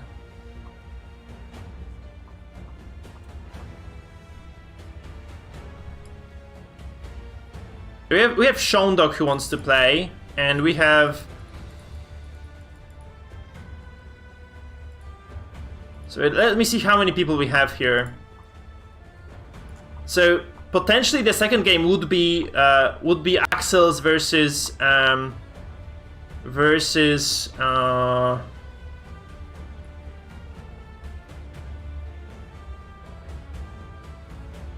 Yeah, let me just see this. Hold on. So I just need to figure out the logistics here.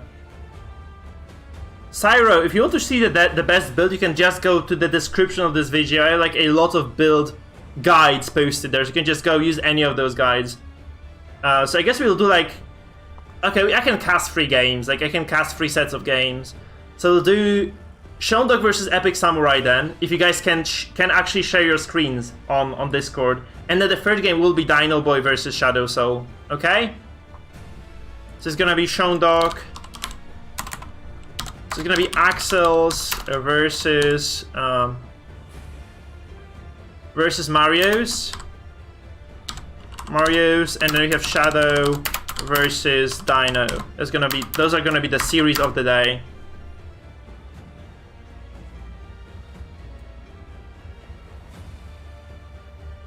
It's gonna be game 3 then, guys. If one of the two guys, if either Marius or Axel's can actually stream the game on Discord, because this is the rule, guys. One of the participants has to be able to stream on Discord, okay? So Axel, can you stream your game on Discord, by the way? And yeah. So Xenex versus Assorted Chaos goes in right now, so that's gonna be our game.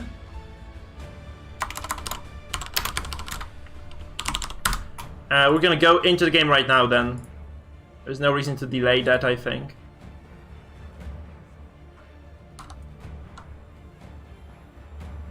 So we're just going to transition. So we have the series on our hands right now. It's gonna be James with a single game lead right now, and Xenix has to claw his way back into it, right?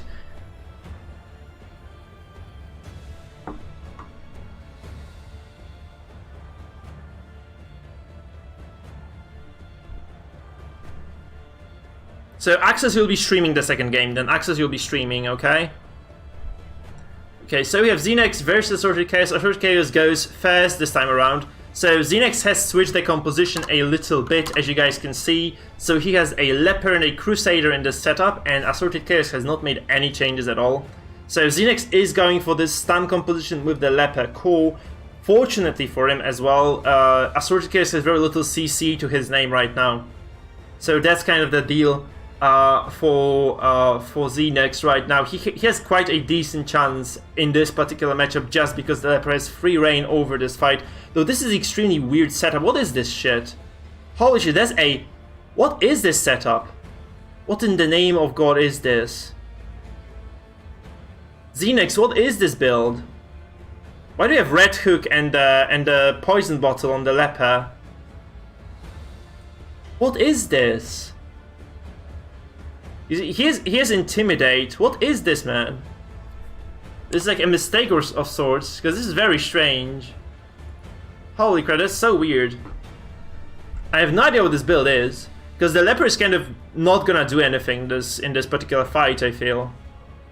I mean, this looks like a Stress Leper indeed, but the Leper has no abilities available from the second row that he would be using offensively, so he's just standing there at this, but the Leper is just standing there doing nothing. It's a very weird setup. Yeah, like for a Stress Leper, you need to have the Leper in rank 3, I think, or rank 4. Because Intimidate doesn't work otherwise, right? The Intimidate just doesn't work otherwise. So Xenex is just running this very funky composition. He has no finishers either, right? So I mean, he's playing Stress, so he doesn't need the finishers per se. But it's just not looking too hot. Because he's using the Stress Leper here, it's just a very weird... It's just a very weird Leper setup here. Like, if you were to use the Leper from rank 3 or something, I could understand that. But right now, I just don't see how exactly this is supposed to work.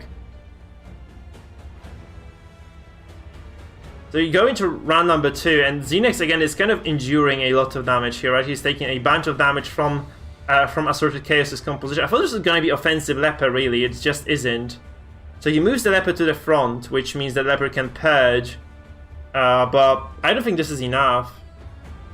I really don't think this is enough for Xenex to push through this. Yeah, so... Oh, Intimidate is position 1 only, actually. I didn't even know that. So he gets stunned though, because he has no stun resistance either on this Leper.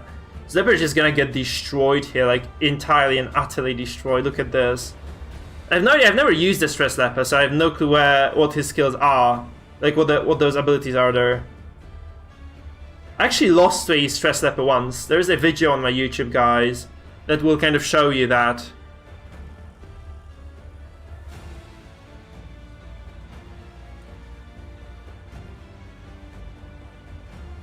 Guys, remember, if you're new to the stream, by the way, if you're new to the stream, remember you can follow and subscribe. Those things are free, so if you're on YouTube, subscribe. If you're on Twitch, follow. And that's it from me. Let's just continue watching this marvelous game. And honestly, Assorted Chaos is in a very, very good position, whereas Xenex is in a world of trouble. He takes a crit to the face on this Houndmaster as well, which will threaten him even more. There's just I don't think again he has done anything in this game, right? So it's 10-3 right now. He did like 10 stress across the board, so that's just not the best possible situation for him, really. Okay, so Intimidate only works in rank 1. I didn't even know this. Yeah, that's not gonna be close. Yeah, that's just gonna be a clap by James in this case, I think, unfortunately for Xenex. Yeah, that's just kind of not the best composition in the world, I feel. That's just how it is. If he had been able to just, you know, move this Flagellant sooner, maybe there was a glimmer of hope. But as it stands, I don't think Xenex's comp has like a lot that it can accomplish in those fights. So that's kind of unfortunate.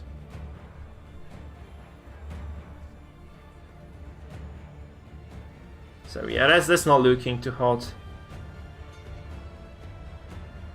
And yeah, this Vestal again just doesn't do anything, right? She can heal herself, but this means like, honestly, Xenex hasn't actually made a single fully fledged stress move in this fight. I think his composition is stress because it definitely isn't damage, right? So the fact that this is not going too hot for Xenex right now is just kind of, I think this is just impossible to win right now for Xenex at all. So apparently, James is probably gonna take this game, right? Because the Flagellant can still heal. Like, no matter where he is put at, I think he can still heal with this Redeem here. So there's like literally no way for Chaos to lose a character in this freaking fight. Because he can always heal back to full HP. So he can keep purging as much as he wants to, but it's just not gonna save this. It's not gonna save this game at all. So Circus is running a super aggressive Flagellant with a lot of bleed damage, not much accuracy though, but I think this is okay still, that's just fine. Yeah, there is really not much to say here, I think. It looks like this is game over really for Xenex. I mean, this Flagellant potentially could be running the glove instead. This would probably have been a little bit better for him, right? With that bonus to healing, but that's just not gonna be it just doesn't look like that's enough. This wouldn't have mattered in this game anyway, because he's just winning so damn hard right now.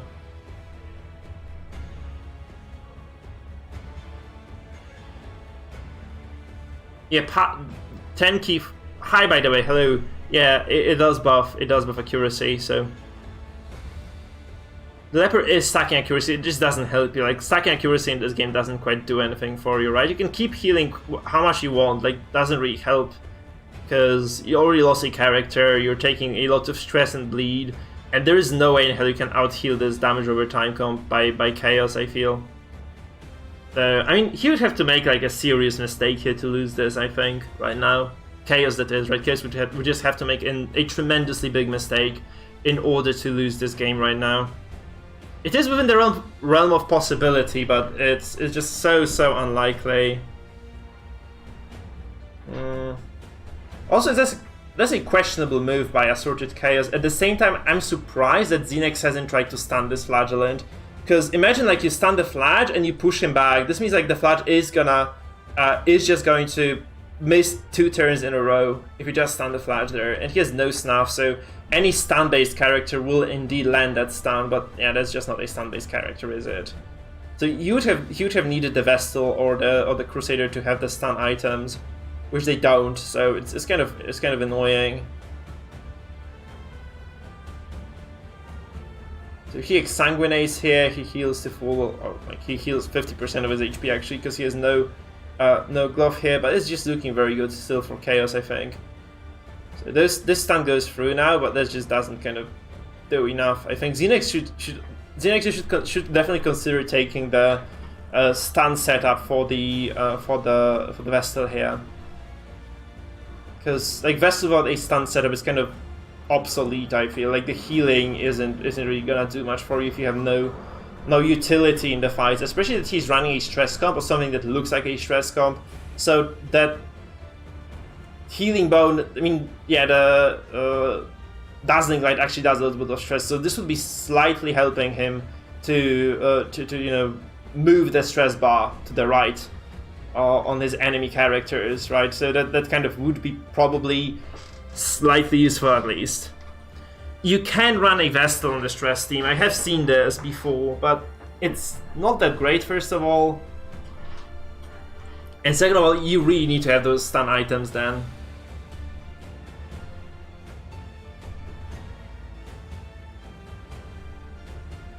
Tanky, like, Vestal isn't a healer in the Circus. Vestal is a stun... Basically, Vestal is a stun bot right now. So, she does... Like, she has extremely high stun chance, which is something that kind of makes her stand out. But most of the time... Vestal is going to be a stunner rather than a healer, because she just doesn't heal that much. And heals don't really do anything for the most part of the fights, because you cannot out-heal damage over time, and if you heal against stress, it just doesn't do anything for you, right? Because stress just stresses you, doesn't really do that much damage. And then against straight-up damage compositions, it's usually better to just paralyze, just to prevent the moves of those characters, rather than to heal whatever damage they do, right? So this basically is the gist of it. You can usually just use the Vestal just to paralyze the enemy composition, because she has the access to rank 3, which is the only character that does that, so yeah. Okay, Abomination can also access rank 3 with stuns, but she can stand in the very back and just stun anybody she wants except for rank 4. And that's kind of unique, really, in the Butcher's Circus, I think.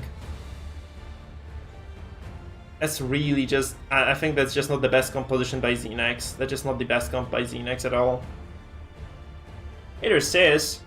So, Sis, do you want to kind of join for the second game as well, for the second series? Do you want to commentate on the second series?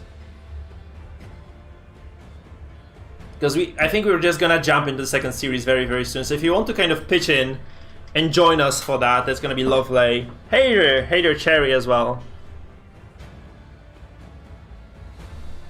It's gonna be Axel's versus Mario's. I think it's gonna be Axel's versus Mario's then in the second series. So it's gonna. I think it might be. Yeah, this might be a double kill. This might be a double kill by Assorted Chaos here. Okay, that's not a kill for the Jester, but it's gonna be the kill for the Houndmaster for sure.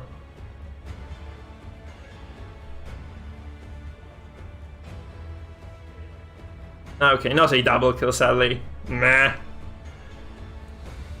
That's a shame. So, Sis, I'm just gonna invite you. I'm just gonna invite you for the next cast, okay? If you want to.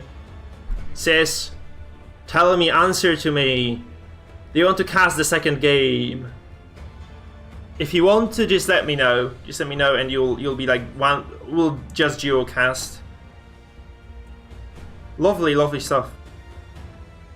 Because I promised you I would be casting games with you, so we will cast games together then. Okay, so it's not looking too good, really. Yeah, that's a death blow. So Xenex loses the series 2-0. So James is the first winner here. James, message me please on Discord to pick up your prize, which is going to be that special title, right? So we have the first game, first series done, 2-0.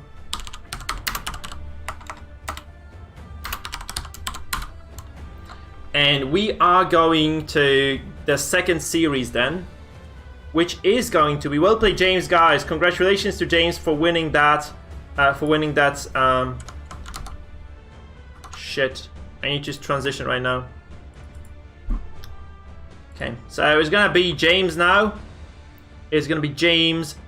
No, so James wins, and then there's gonna be the second series. Is gonna be Axel's versus Mario's right now.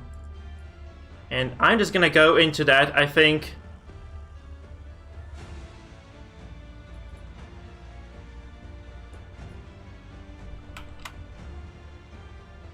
So I'm just gonna invite you. Wait, so I'm just gonna set up the second stream right now, okay, guys? I'm just gonna set up the second stream. So I'm gonna invite Shondok to a chat.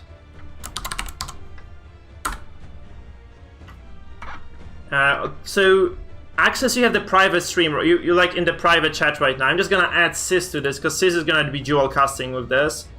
So I'm just gonna invite Sis into to join the fray here. You have to accept my friend.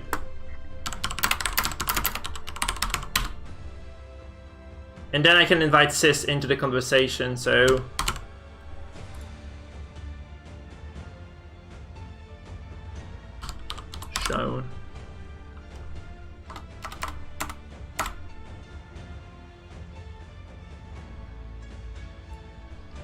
Okay, so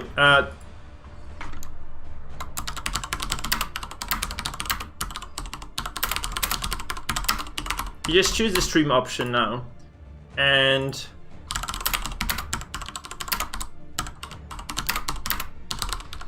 you guys have to add each other as well. So you have to add Mario's. You have to add Mario's on Steam. Okay, so you have to invite each other to a match. I'm gonna start a video conference right now with you guys. So, hey there, guys. Sis, can you say something? Hello, brother. Hold on, let me Lovely. mute stream. Okay, Access, you have to mute yourself right now. You have to mute yourself. Okay, sorry.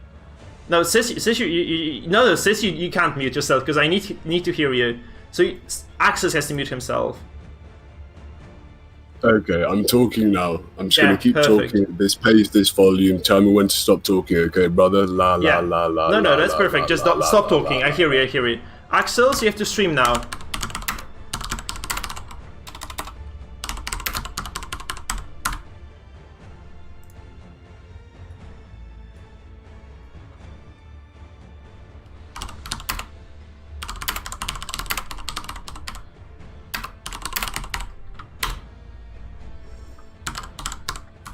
Okay, and we're tuning in, so you have to tune into this as well. And okay, I can see your screen now. Perfect. Now.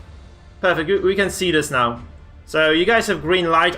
Wait, I need to set up the series screen still, so that we know what's gonna what we have, like what the score is across the series. So let me just set up the names. So it's gonna be Axel's versus Mario's, and it's gonna be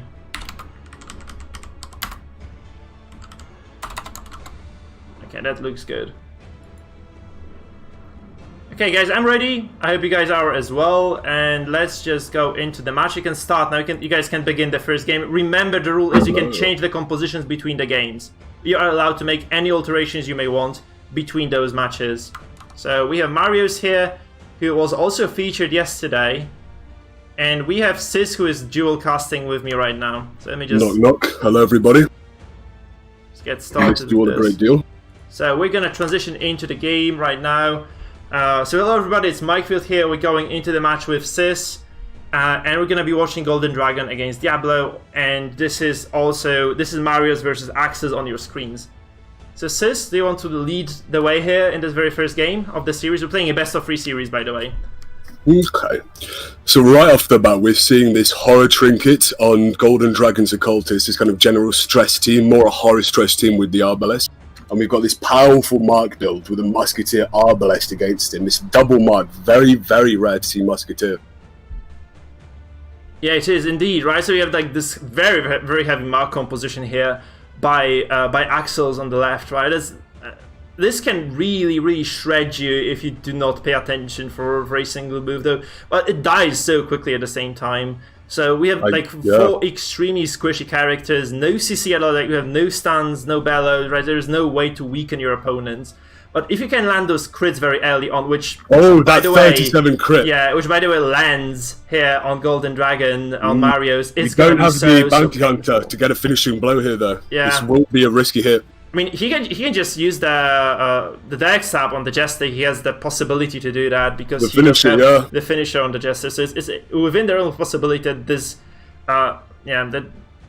this doesn't help against Dirk stuff either. Even finale here. No, not with that guard up. We won't. No, but you can just bypass guard with the Dirk stab anyway. So it's always a good idea to just drop this one here. Roll the dice. Very likely this goes through. By the way, very like what 65% death blow, right? I would just Dirk stab. There we go. Well, so unfortunately, with RNG, you don't always get it. Now he's got the chance to heal out of that with the Crusader if he wants to, kind of leverage that from position 3. He doesn't even have to do this, does he? He can just go forward right now, set up the the dodge. The dodge from Axel's, that's kind of unfortunate for Golden Dragon here, for Mario's. We've got this Musketeer here as well.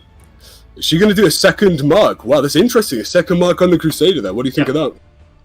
It's kind of strange, but we'll see. I mean, it's very hard to take down the Crusader overall, right? So, mean, would take another crit really to do something about that. But I would definitely try to heal myself on that occultist, because you can always die to the Dirk staff. This is that was a huge mistake. That was silly, I think, almost. He could have healed and just been okay, and now he loses the occultist for nothing, and that just makes this fight very, very weird for Marios. Because I think he had this. Maybe if we're in Golden Dragon's position, what we're seeing is we've got a lot of horror stacked up already. Maybe he's thinking the occultist. It's a sacrifice he's willing to make if he can get his zealous out, get some more stress out. It's a bad idea, but maybe he's trying to go really heavy tempo against. That's bad. Just bad luck, Golden. Yeah. I think he could have. Oh my god, it's another huge hit on the Crusader. But he could have just healed this occultist once. This would have wasted at least a single move that Diablo has, that Axos has available to him. So it's really painful right now. I think what we might have been thinking if we're Golden Dragon there as well is that there is a finale available from the Jester. So perhaps he doesn't want to waste. He might have thought that was a waste of a turn to heal when he can't be finale'd anyway. Yeah, maybe. It's like, I don't know. But like, he cannot bypass the guard with the finale, so I think you'd have just bought a little bit more time. And like, if you play stress against this heavy damage, I think you just want to buy time as much as possible. It's all about buying the extra little turn.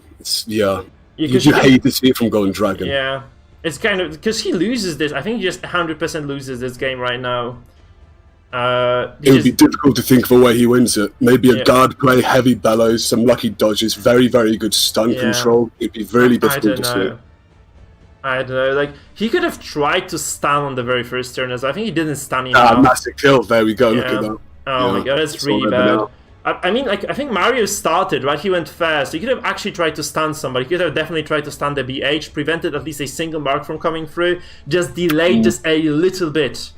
I think he just didn't take advantage of the moves he had available to himself. Right? I mean, the occultist might even have the Eldritch pull on it. If he had the Eldritch pull, he could have easily taken the marksman or the arbalist out of position. There, he could have messed up the finale's position as well. It would have been a very, very good move.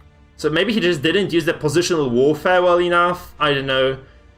I think what we might be seeing here is a player who's very, very used to kind of comfort picks of spamming the base damaging abilities, not too used with flex pick abilities that might have saved him the game. Got him a real edge here. It's just I don't think there's another crit though. Holy shit! That's a bit unlucky though. Yeah, I had a very similar game before. Like, you really hate to see those crits. But honestly, like, that's just how Mark plays sometimes. Look, he still has the freaking finale available as well. He does. Can you believe it? I would just waste it for damage here. Just waste it for damage here. It doesn't have enough yet. The MA has 60% protection. It's gonna be very hard to go through that stuff with the finale, though. We do have the Arbalest to clear the debuff, though. So won't really get to a point where they're not taking any damage, especially with this insane damage comp. Yeah, he does. It's an interesting game. Yeah, he could potentially be trying to push out the Jester. I don't know why he isn't doing this, but at the same time, I think this game is just super, super over. And, the role of Abomination on a stress composition is to do stress damage, not to just, stand there and rake. The rake is very odd. He could have... Yeah. There was a position now where maybe even if, when it was just the three of them left, he got good stun economy out of the Crusader and that Abomination that transformed, threw a manacles out, because that's, they can hit anywhere from 1 to 3 twice. That's very powerful. You can easily stun the Jester all the time. He could have also just moved somebody out of position, right? With this A-bomb turn 1, just transform, move someone, and then turn 2, transform, manacle someone, and then turn 3 again, transform, and move somebody again. This could give you, like, a lot of stress overall. I think he just kind of wasted this opportunity very, very, very hard here. So the first fight here doesn't look too good for Marios. We have to say. I think with that in mind, then coming into game 2, what do you want to see out of Golden Dragon performance-wise? What difference of tactics do you want to see out of him to counter this? So he had like a very fun composition I saw from him yesterday. Like, he kind of proposed it on stream anyway. He was defending it very vigorously. So I was hoping to see it here. Like, I was hoping he would just bring out the big guns. Like, he could bring his main composition to the battlefield right now, which he didn't do. And this kind of, I think he's not too experienced with what he's playing as well. I agree. I think what we've seen here perhaps isn't a weakness in the comp. I think it might have been... I mean, let's be honest. We have a rope here, a timer that burns out for every turn. And you see, quick, boom, like that. They just click, play, click, play. that was the same the entire pace of the game. Yeah. Golden Dragon couldn't keep up. It's a much more intricate game style than just shooting someone with a mark on. He might need to just take that into account and play slower. Yep. I mean, what compositions actually deal with what Diablo has here? What compositions can actually handle Axel's comp, like the heavy mark damage composition? I think we might be talking about a very specific comp here, like a very heavy comp that isn't even in the meta yet. You know, maybe a flagellant comp with a mark transfer. Yeah, because I do very well against this sort of stuff when I play my stun plus grave robber composition. That one plus jester, right? It just does very, very well against what Golden Dragon has in here, because it just controls the pace of the game very well. It just also kind of prevents a lot of moves that can potentially happen by, you know, stunning the priority targets, just forcing those illuminating flares as well, which is obviously a waste of a turn for that. Putting Golden Dragon out of his misery. Yeah, that's game over, and game 1 is indeed over right now. So we shall go into game 2 right now. I mean, we'll give the players some time to adjust their compositions, because both players are allowed to make changes.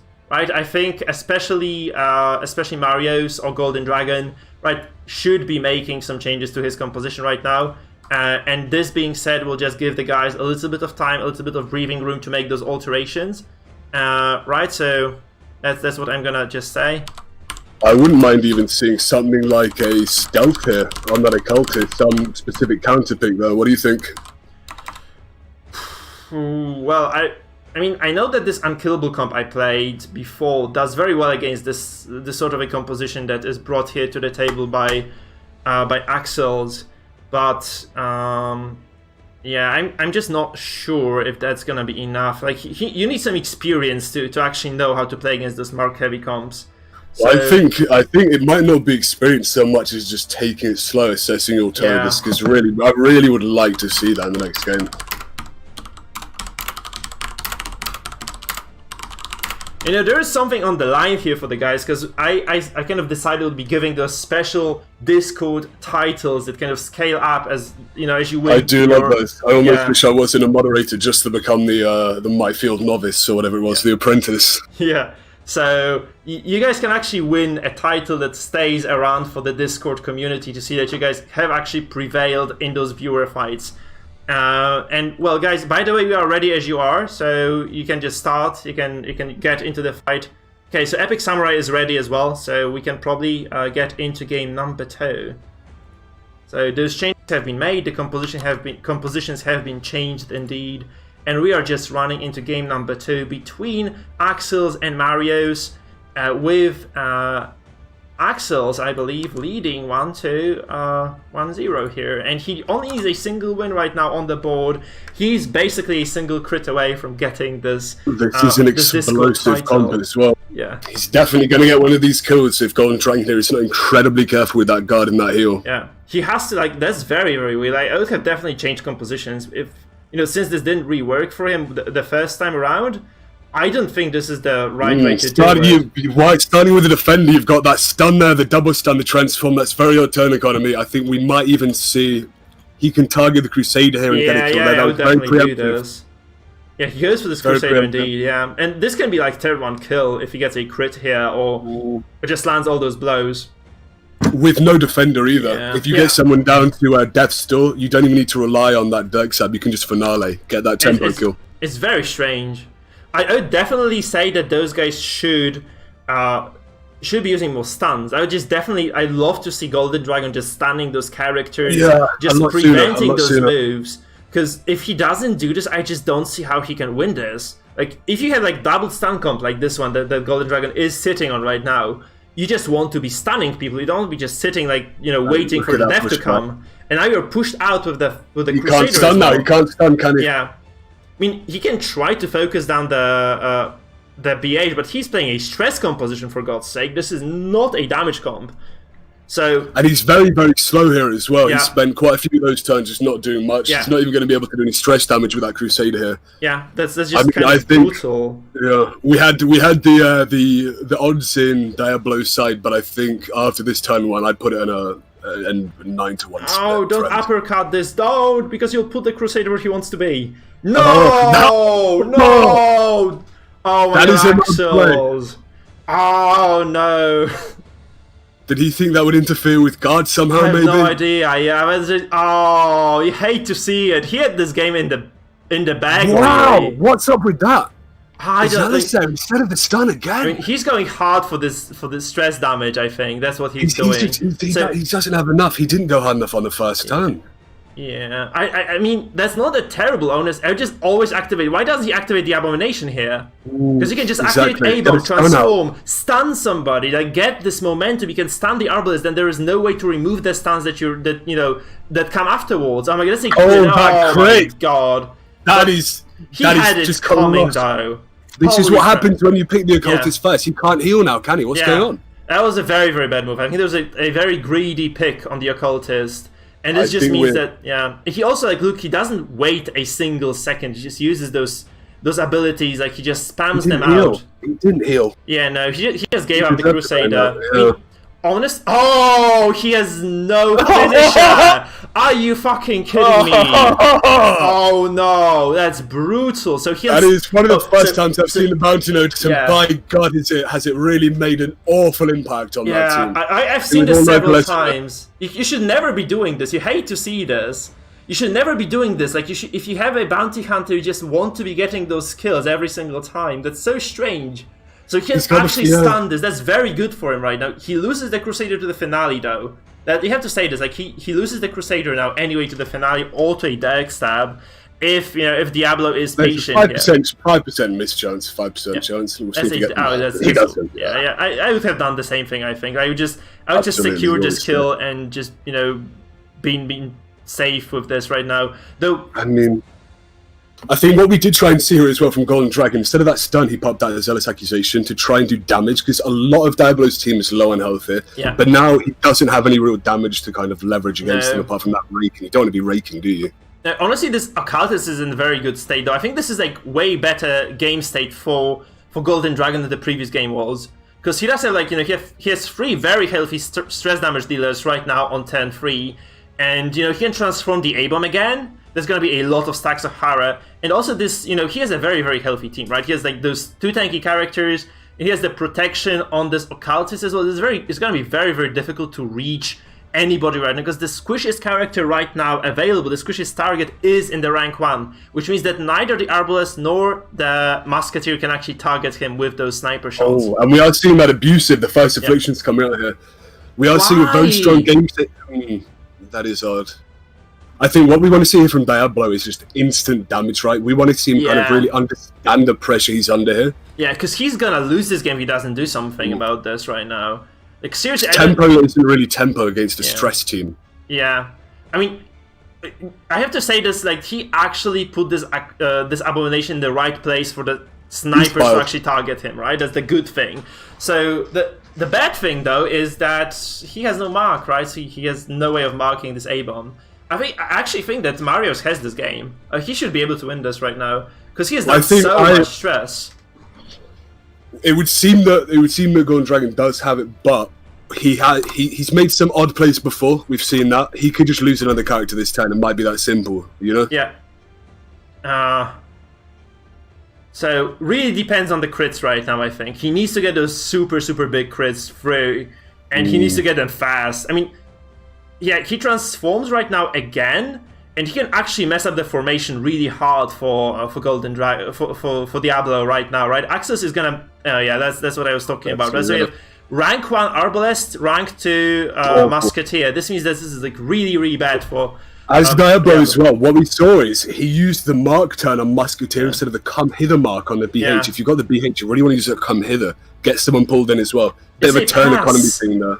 Okay, even if he had used the Bola here, then he could have actually salvaged this with the Bola potentially, but that's just really bad right now. He's losing control in this fight. Also, this Jester is taking double stress damage, so every single bit of stress damage really just hurts so much right now. The thing we wanted to see out of the Jester the most here as well, because of the high prot, is we wanted to see harvests on the Man-at-Arms. Look where the Man-at-Arms is. He pushed the Man-at-Arms out. He can't do that now. No. He's kind of dug himself. He's almost, it's that the tortoise forces the hare, he's like sprinted. Like, boom! Oh, the death blow on the very first shot as well. Occultist, here we go again. Yeah. It's just another day for the occultist, my brother. You cannot do this. You cannot pick the arbalist. You have to go with the musketeer first. Jesus, 44 stress. Get a crit. You need to get a crit. God. Right? Get a crit. You can't even shoot anybody from there. Look the at chase that. stress. Shit. Okay, that's over. I think. Yeah, Marius just gets this game. So actually played this very smart. I mean, like guarding this occultist took a lot of momentum out of Axel's hands, right?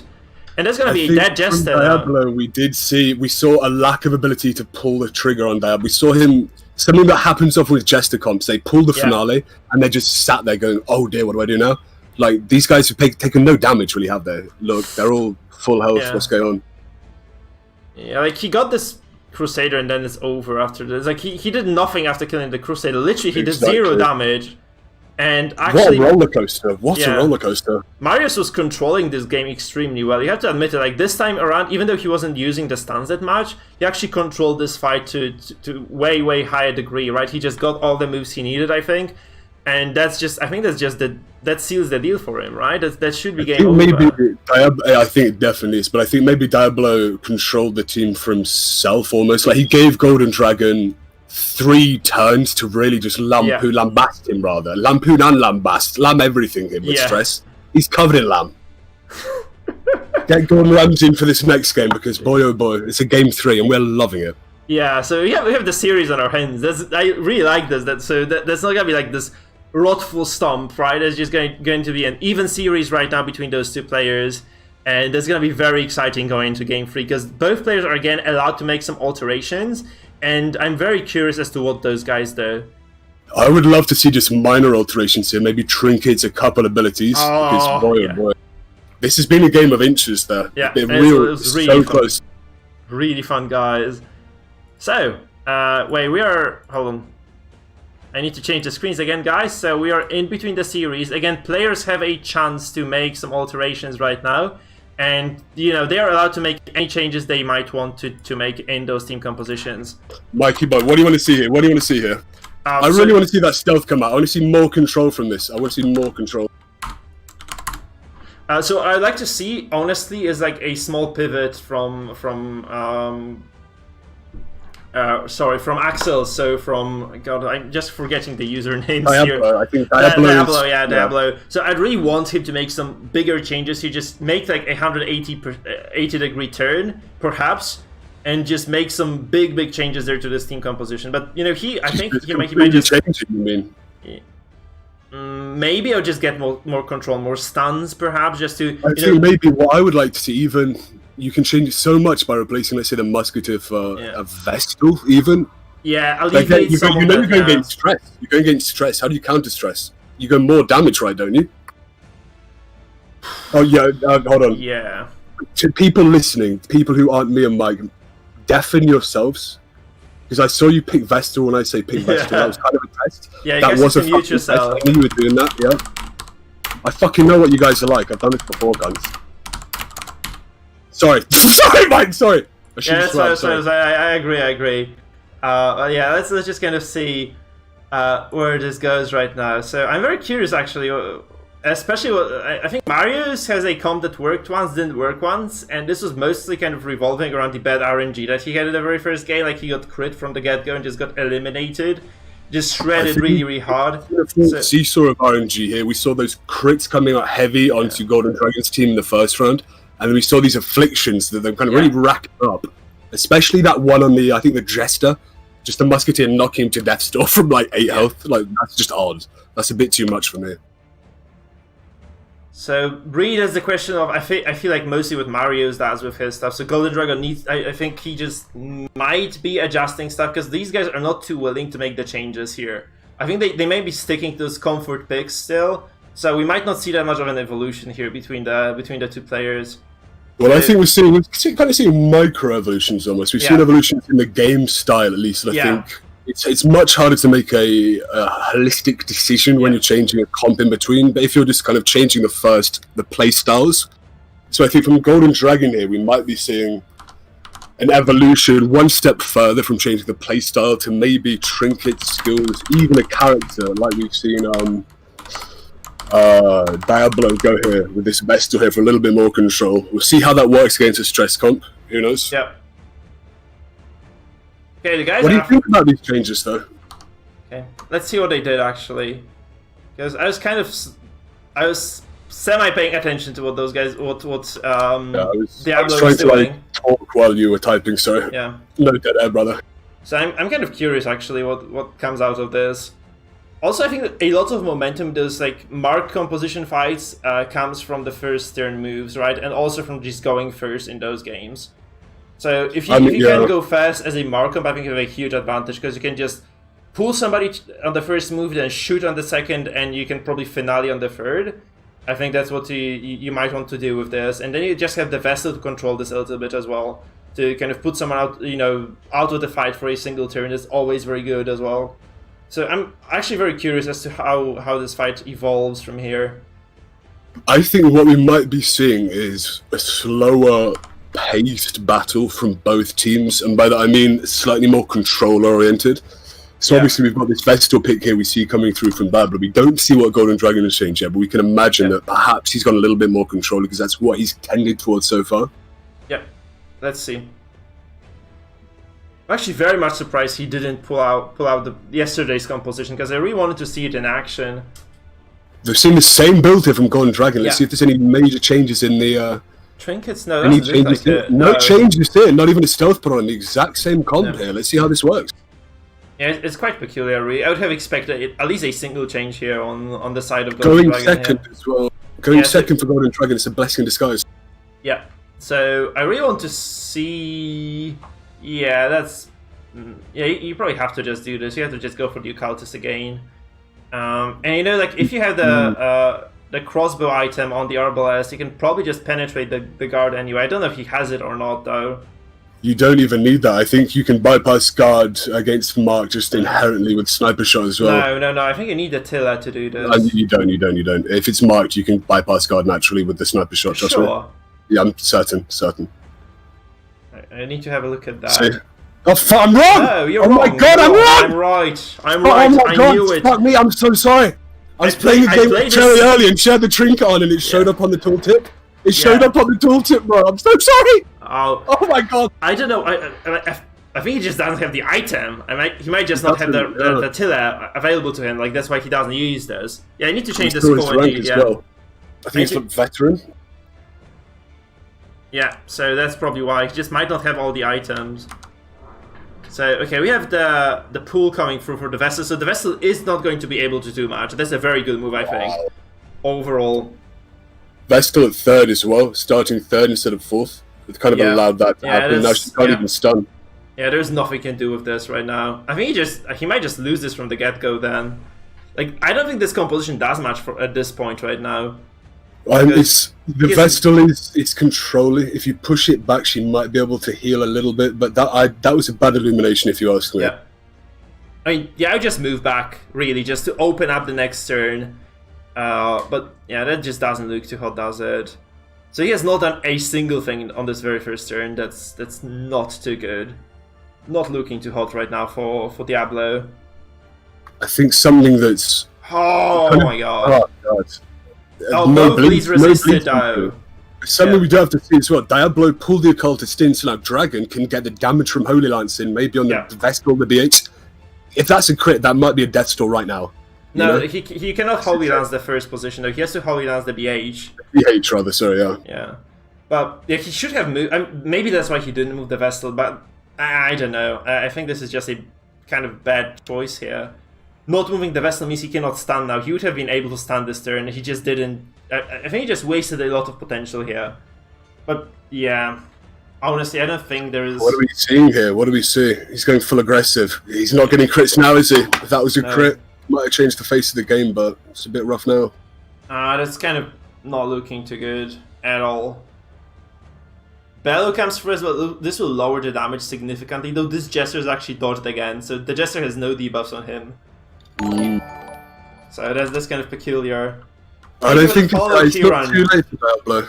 It's not too late yet. Oh, I think it is. Like, if this comp just doesn't get off the ground with a kill on the very first turn, I think it's just super screwed.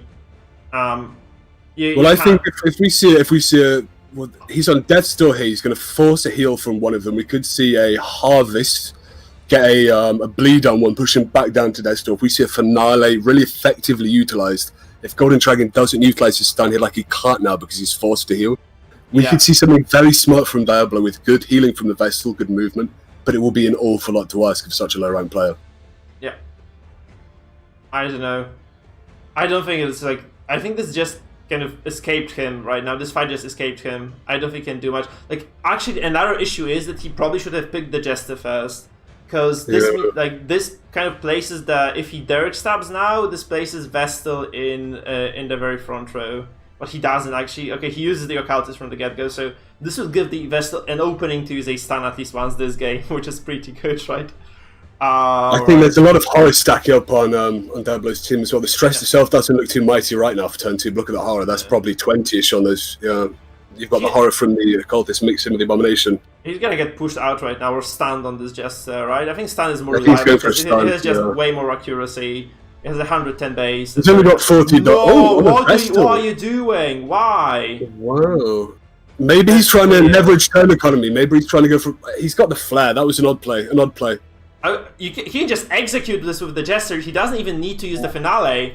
Or finish him also works. It's not certain. Well, it wasn't certain. That was I would be scared to actually use. That's actually very nice for him right now because honestly, Golden Dragon has not done that much stress this fight again. You do have the horror though. Golden Dragon, if he gets those balance out, he can the finale. We're in an almost a similar position to last time. Golden Dragon kind of he can pull the Vestal forward again, but the question is like, how much does it accomplish? Like he can put the Vestal in first position again. If you just drop the artillery right now, just delay, like use the pull next turn. Because she's stunned right now, so you could probably use the artillery just to get even more stress over time. You can't artillery too.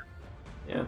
The threat right now, I think the biggest threat is the Jester, who still has the access to the finale. Right, this might actually turn the tide of this fight because I do feel that Golden Dragon, despite losing a character, like he still has an advantage. He has 3 full HP characters and. He does have the finale though, right? You have to admit it. Like, he had a much Golden Dragon had a much greater advantage before he threw his Crusader. We might have a decent card, I'm not gonna lie. Oh no! So we'll have to remake this then. There's gonna have to be a remake because this game is still wide open. I feel. Yeah, you guys did desync. Yeah. So we have to do a remake. So unfortunately we have to do the remake. So I mean, those guys have a chance to kind of find. Kind of what I do love seeing about these low-ranked players is the way they have an advantage, such a clear advantage, and they make such kind of, to us, it would seem an obvious misplay, like just not healing yourself out of Death's Door, and then it flips right back. It's just it's much more a game of seesaws than one of gradual advantages, where you kind of take a small tempo lead and leverage that over 10 turns.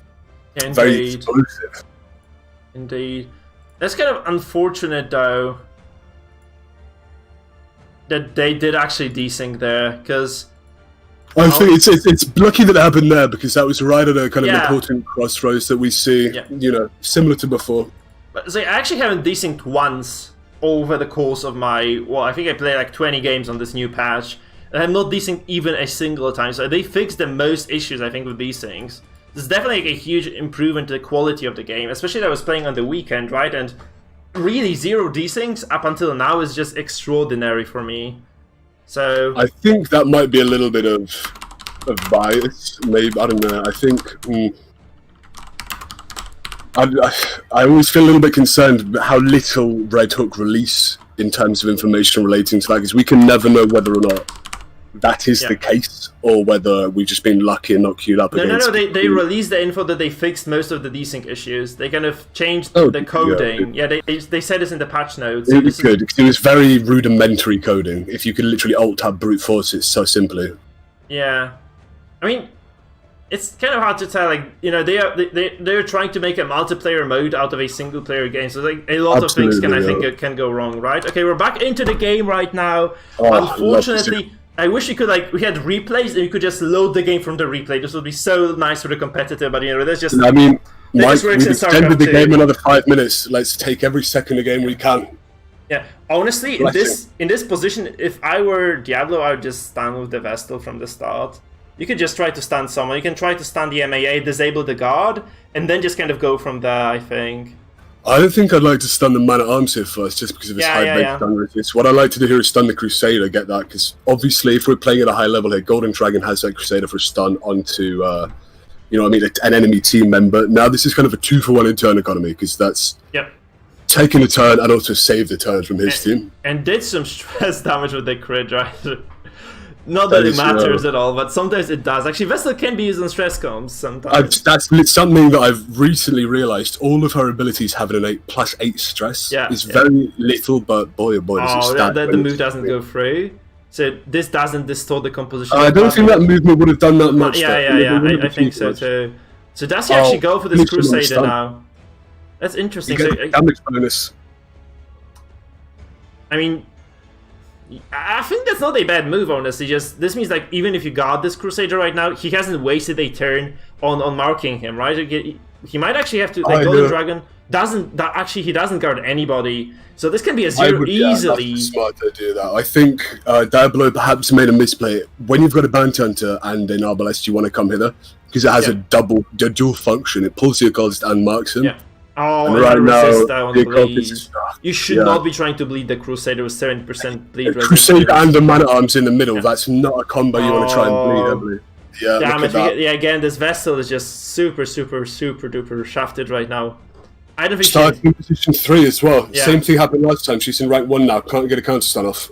Yeah, and we just hope for a... Oh god, the crit actually goes through. I was just about to say we are hoping for a crit right now. It just comes right through there. And yeah, that's just kind of terrible. Are you going to see Golden Dragon pivot and react, or is he going to just there's going to be kill. No, just don't touch the Vestal. Don't touch the Vestal, just kill this shit. He's listening to us, this fucker, Mike. I want to smash this fucking head in. What a dickhead. There we go, though. Good enough. No, this is the only possible move, though. That's the only possible move, I think. It was, but he didn't know that, to be honest. He was. That's really bad for the... I think... Right now, Golden Dragon... We've been in this position before, though, haven't we? Have been in this position before. Like 3 times. But right now, I think like Diablo is in a very healthy spot, right? He has the finale. He can do... His chest is in first. His Vestal is in first, right? That's not that healthy, is it? It's really not that healthy. Yeah, that's true, but you know, we can always just pull the Occultist to the front. Then get the Vestal second somehow. I think that's still viable, right? You can just Dirk Step twice and get the Vestal to the front is still a very, very, very dangerous stress step. Specifically, now we're getting these horror ranked up. That single target stress nuke is going to snipe those down one by one. Yeah. You see a movement instead of an illumination there. I probably would have illuminated the Occultist there, get his dodge down. Why? Oh, just the dodge, right? But I think like all those high damage moves that he has, like the Arbalest moves, right? They just kind of bypass any sort of dodge anyway, because they're just super high accuracy. Well, I mean, I think we have a Dirk Stab for the movement as well. He has no ballad. He actually has no ballad here. There's no ballad. It's surprising. Wow, have you ever seen anyone take the loot? Don't do this. Why are you doing this? That's a very bad move. I think this is just a very bad move, because not only do you expose your Jester to being pulled to third again, and also the Vestal goes to first. Stacking up. Okay, so actually Golden Dragon goes for this focus stress damage instead, which I think is okay. But honestly, I would just be spamming the hell out of the Harvest on this. Oh, look at that! Oh man! Are you kidding me? One health though. That's a death. This MAA. Look at that! Occultist first. He can't heal. Golden Dragon keeps making this decision. Oh my god! He keeps taking the Occultist first. He's your only healer. Why would you do that? I have no idea. Now this finale's got the mana on. He's just gonna pay for this. Yeah, that's GG. That's GG. Holy shit! Oh, this is where Golden Dragon alter falls.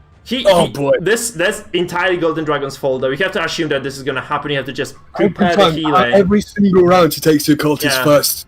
You cannot be doing this. You have to learn from those mistakes, really. Because this, like, if you have the MAA available, you can win a lot of those very, very narrow... Like, the MAA can win a 1v3 sometimes, but if you lose the MAA so early into a fight... Oh man, that's just so scary right now. I think he has just lost this series by picking the occultist first. He can still win, maybe. And look at this stress piling up. If we get lucky afflictions like before, if he snipes, let's say he snipes a Vestal, the Vestal's afflicted. We've got 3 afflicted. We've got the bounty hunter. If he gets a little bit more horror, he might kill himself. Just whack himself with an affliction. Who knows? I don't know, man. It's not lost yet. It's not lost yet. I've won worse. I've won worse, and so have you. Okay, maybe. Right? I would just be. Yeah, I think just pulling the occultist forward is good because he cannot artillery anymore.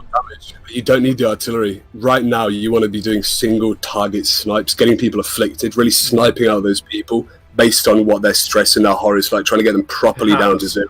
It also enables the album to just switch back to human. Why doesn't he just? Oh my god! Okay, see what I mean? It's never lost. It's never lost. Look at that now. Holy shit! Okay, that's new. Boy, oh boy. Like, these are the games you want to see. Like, fuck Darkest games. I just want to watch veteran people kill each other every single day. This is like fuck UFC watching kids fight, knock each other out. It's mental. That's crazy, though. I mean, that would have happened in your game as well as in this one, though. Like, this is a 25% devil just goes through. Holy shit. Can you believe this? It's Darkest Dungeon, baby. Listen, it's Darkest Dungeon Town. The worst thing right now for Diablo is that this abomination can just switch back to the human form and just spam the stress repose attack, right? The bile will just demolish what Diablo has right now. He has he has a lot of stress stacked up already. The Jester has used definitely. This way though, with Diablo, we have that stun. We can leverage that stun to make it 1v2 every single round.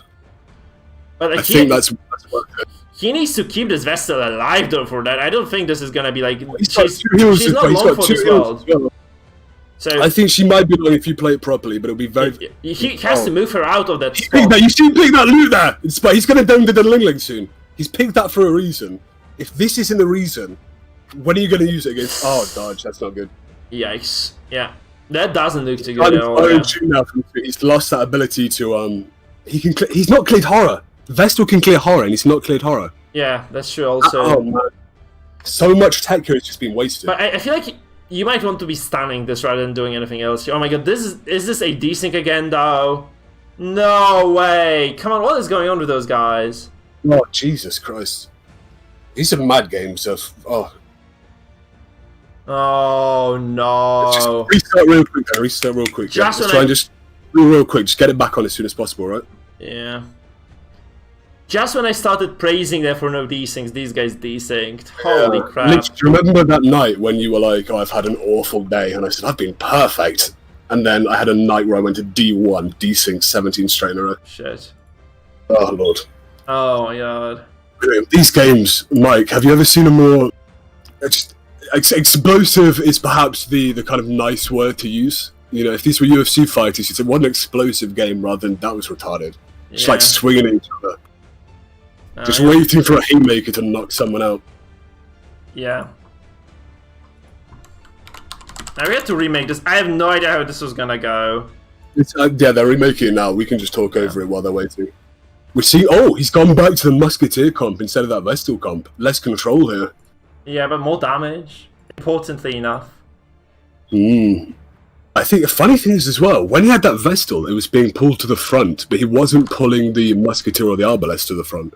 That's quite weird, isn't it? Yeah, let's go. Let's see what this fight looks like. Right in there. So Diablo goes first again, though, right? Diablo goes first again, which means potentially we might be seeing a turn 1 kill again somehow, because this Musketeer might be bypassing the guard here. I don't know what items he has in Musketeer, though. I wasn't looking. Let's see who he picks first. If he picks... It's all in Golden Dragon's court. He's got so much control here. He can guard with the Defender, he can heal with the Crusader, he can heal with the Occultist. It's all about how he has no guard bypass. Why would you take no guard bypass? I guess he just doesn't have the trinket, right? He doesn't have the He did show he does not have the trinket. Crap, that's kind of But again, this is what we see. We've got a double mark comp. He can just mark that Crusader now. Yeah, that's true. And the Crusader cannot do anything useful right now, because this is a stress comp he's on, and like the Holy Lens just doesn't facilitate anything, really. I mean, it is a stress comp, but we have seen him turn into Abomination to stay that, just raking, going for a death. We did see that bounty hunter kill last game, so I think we've got to consider more a hybrid at this point, almost. Yeah. Even if that's the way he plays it. Oh, that's a bad move, I think. It's an interesting move. I wouldn't say it's bad. It's a very interesting move. At the crit range, that does lower the crit range to not 45, not 30. You know. Yeah, agreed. But like, he could have just pulled this Arbalest to. I mean, he could have just pulled the Arbalest to the front though, and this would have just disabled her entirely. And he has the move item. He has the move. The book, right? The tome has actually the move ability encoded in it. Okay, so now there's gonna be trouble because he has to actually get this. He has to get his Arbalest back into the shooting position, right? So that's gonna be tough. You know what, Mike? At this point, I swear on my own grave, I would have inspiring tuned my Arbalest. I would have cleared that stress. I would have cleared that horror. It's there for a reason. Just do it. You know. Yeah. I just would have done that. Why are you taking it? He's taking it. He's not using it. Yeah, that's true. I would just take the ballad instead of it. Like, honestly, I would just take the ballad. Because this just gives These guys do have higher hit accuracy, though, 118 without. Oh my god, again. Here we go again, the Musketeer, the blessed Musketeer, whom we ranked C tier, not viable, just shoots this freaking Crusader in the face. It's with an Arbalest, right? The only time she's viable. Yeah. And this literally this comp, but you see her shine. But Gold Dragon has the heal available right now. You can just use the Occultist to heal this. He's got more. Okay, we didn't desync. That's lucky. He can leverage guns and a defender here as well. What is going on? Right? Why is he doing this? Why does he heal this shit? Oh my god, that's very questionable. Like, you're just begging to. Like, you could have just salvaged this. Oh my god, that's so brutal. Why, God? Why are you doing this? I think he was trying to get into the same position as he was last time. But he isn't. I think he might have just been trying to get into the same position as last game. But it took 3 turns before to kill the Crusader. It's just the beginning of turn 2 right now, and he doesn't have the Crusader anymore. That's just kind of bad. I think that's just a very, very bad position right now. It's not as bad as how many times has he been in this position before and he's not learned from it? This must be the 5th iteration of these games and he's not learned. Yeah. Okay, let's see then. So does he try to push the Abomination out right now? I think he does, right?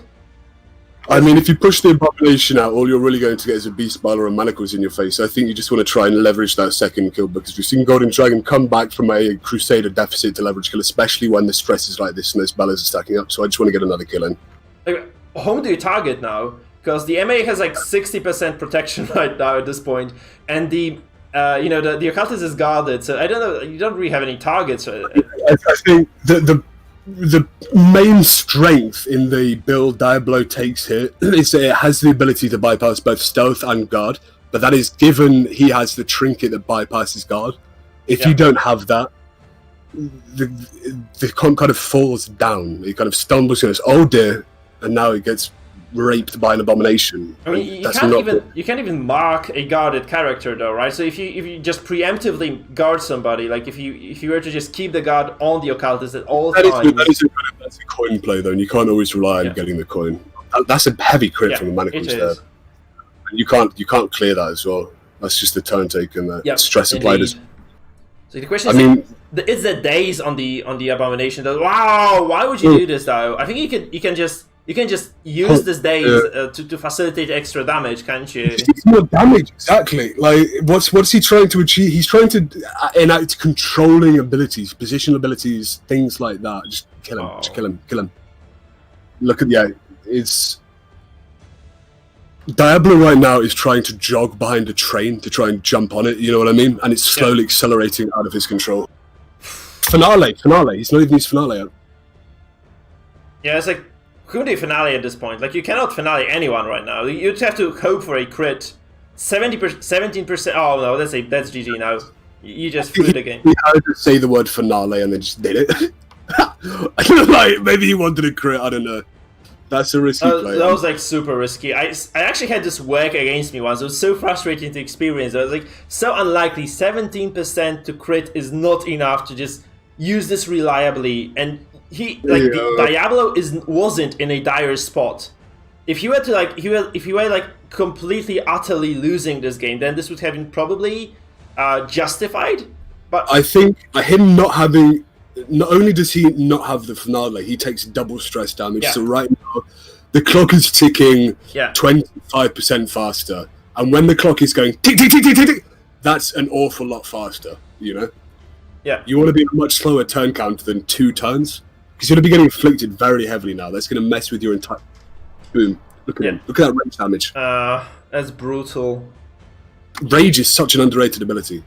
Insane. Yeah, Damage domination is so powerful. There's very high crit chance as well. Like, even on those non-damage dealing abomination, it can still just destroy you. So, it looks like Golden Dragon is actually running this combo comp, isn't he? Did you get the kill here? No, good. No. I wouldn't have liked to see that. That would have been too lucky. Man, I cannot just... I don't understand that finale. He would have waited a single move, really, just to get this A-bomb, like, a bit lower on HP. I think... Oh my god. And that is just a downwards... It's a spiral of death right now for Diablo, I think. Like, he has no way out of this. He might have been trying to enact his finale before the turn interaction stole it from him. Because you don't really want to see your finale interacted upon by RNG, just hitting a corpse. But to be honest, both teams strategically, I would have wanted to see the damage. I would have liked to have seen him transform in manacles. Apply more stress to the damage right now. Yeah, like he has not transformed twice, right? He has been just using those offensive abilities on the A-bomb. So he does have a second transformation still. I would have definitely just used Pass! Oh, that's bad. That's really bad. So, yeah, I would definitely wait for the... Yeah, he should have just transformed way sooner here, because the optimal rotation for the A-bomb is just getting those 2 rotations of Hara across the enemy board, right? That would have definitely helped him a ton here. Like, not I that think he it would needs be more maybe stress, a turn but... too late here as well, because it's going to... And I would have liked to have seen a stun here as well. He's not on death's door. Yeah. There's like zero threat for him to get stunned. Like he had a free move right now to just do whatever he wanted. I feel. Oh my god, that's just... I think he's just done. I think Diablo is just done here. Like, one little... Look at him using it now. Why using it now? That's so late. And by the way, this doesn't even remove Hara. That's kind of unfortunate. No. And the major damage source right now for Golden Dragon is that Hara is stacking up. So I think he should be just trying to do damage. There's no recourse. Oh, that just... yeah, look at that, he's dead. I think that's just over. I feel like Diablo is just being super stubborn playing against the stress composition. I mean, look, he's done no damage. He's just done no damage. Yeah. Like he gets a single kill, he just stops doing anything here. He's picked the trinket that does more damage on the bounty hunter, yet he's not utilized it at all. Yeah, no. He could have definitely just smashed this Day's Abomination for years. He just chose not to. That's a monkey's paw on the musketeer, by the way. Yeah, also quite a weird choice, really. I would definitely just like to see more damage on her. All the snuff, right? Either of those two would have worked way better than what he's using here. So it's kind of unfortunate. He is under trinket restriction. He's level 30, you know. Yeah, that's not looking too good. This has been just the weirdest roller coaster, just up and down 3 times per game, back and forth. Yeah, it should be over now. It should definitely be over. Granted, how much stress has been done across the board. I think that's just it. Like, he didn't transform on the A-bomb, actually. That's surprising to me. I mean, you would call that a misplay, because even though right now it hasn't affected the game state too much, if Diablo got great, it could have. I don't think it matters anymore. Like, doesn't matter what he does. I mean, he just automatically wins just from the Haro stacks that are applied in the game. That's obviously, but if he had this game would be over probably on this turn if he'd applied those stresses properly with the Abomination. Yeah. That would have changed a lot. I mean, it's over anyway, though. Like, why? Definitely. I mean, I don't think it matters. Like, I don't think it really matters what he does right now. He could pass. He could pass every turn and still win, yeah. Yeah. I think he could just... indeed, right? He could just go... get some tea, make himself a tasty dinner, come back and just take the win. The Arbalest, the bounty hunter's stress stunned rather, so he's going to take 2 ticks of horror. Yeah, and the BH is dead, so. What do you think of these games, man? They were mental. Yeah, but this one, I think like Golden Dragon learned from his mistakes way more than Diablo did, and he just adjusted way better. he just adapted to what was happening way better than Diablo I did. think we say that, but we have still seen him picking the occultist first every turn. We've seen him make strategical changes, like using defender more, using skills a little bit better. Yeah. But we've not seen him change his turn order or kind of innate game knowledge, if you want to put it in a really kind of weird way, you know? Yeah, a win is a window. You have to admit it. Like, I think he just made the right plays overall. Like, you can see him pretty. You cannot say like this was a perfect game by him, but he definitely made more improvements than Diablo did. Well, I think it's been a game where we've seen the main lack of Diablo is he's just stubbornly. The perfect word is stubborn. He's refused to inflict damage upon the enemy team. He didn't use Illuminating Flare to clear the debuffs as often as he should have to try and get some big heavy crits with that Bounty Hunter. The finale early. That was throwing the game away, right? Just throwing the game away. I mean, he could have honestly, like, I feel like he could have just tried to focus the MAA. Just the second tag, you kill the Crusader, just go for the MAA second, because they're just a huge tool at Golden Dragon's disposal. That is a good game. Very GG, thank you for those games. Well played. And we're just going to go into the third series now, because we have a third series on our hands as well. We're waiting for... Serious? Do you want me here for this, brother? Yeah, if you want to. Like, if you have the time for this, if you have the will for it, sure. If you want me here. Okay, lovely. So thank you guys for streaming for us. I'm just going to remove the stream right now. So we just go to the baseline screen with my freaking face in it. And we're just going to wait for Shadow and his opponent, who is, I think, Datish? Was it Datish? I think what we could try... Dino Boy is the third. Dino Boy! Here we go. So it's going to be Dino Boy and Shadow Soul right now playing. So Dino, we can stream, sure. You can stream. So I'm just going to message Dino, add him to the conversation. What we need to do again here, Mike, though, is these guys need to deafen themselves so they can't hear us. Yeah. And also, do you want to try and, instead of having kind of longer sentences between each other, should we try and like do little ones back and forth? I think that would be kind of interesting. So I need to actually, I have to quit this. I need to leave this, I think, and invite you again. Okay. Okay. Peace out, brother. So give me a second. So it's gonna be game number 3 right now. I'm being added by someone. My Dino Boy is adding me. Perfect. So we go into. I should add CEST right now again. And we're gonna start a conversation.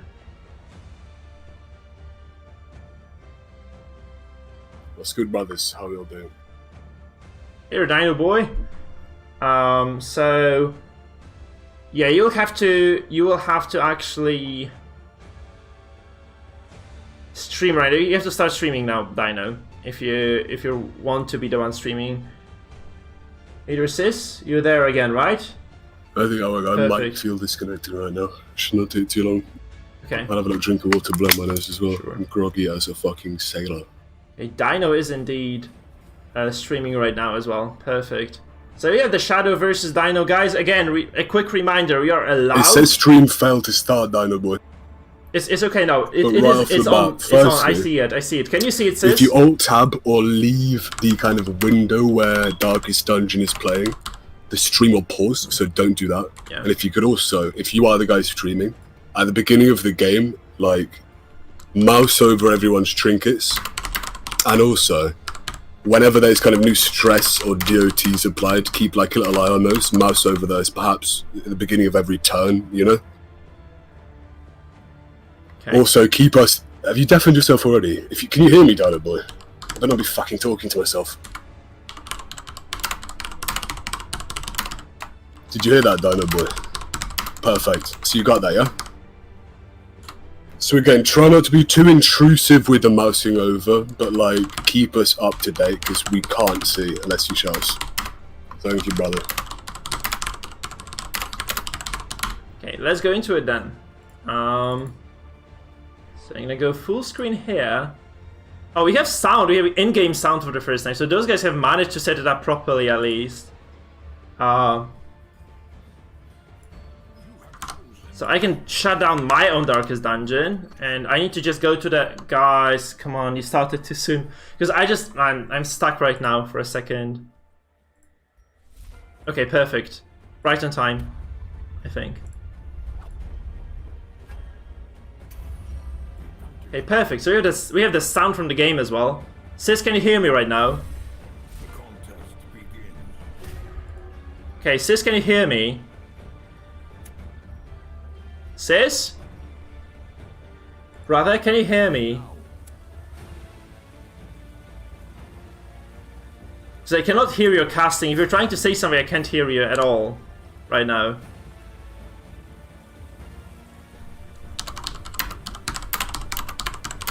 It's weird, right? I cannot hear you at all. Okay, I'm just gonna start casting this game then.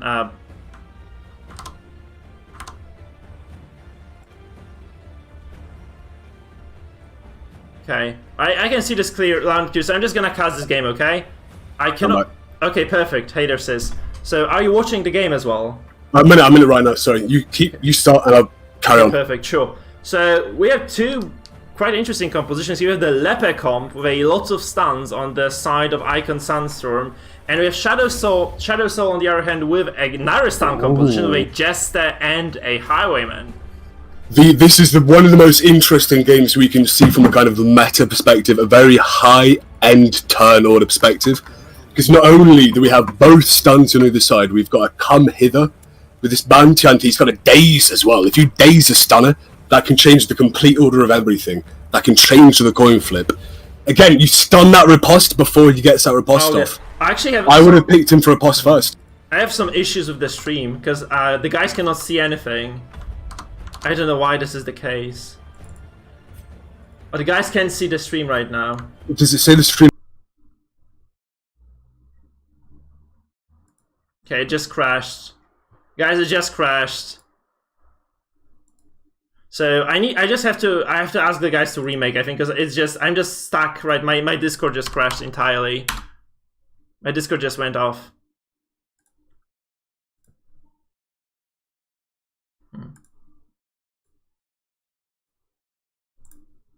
So we'll have to do the remake, sadly, because I'm just out of the game completely, and my Discord just crashed altogether. Got over from the top. You guys hear me, yeah?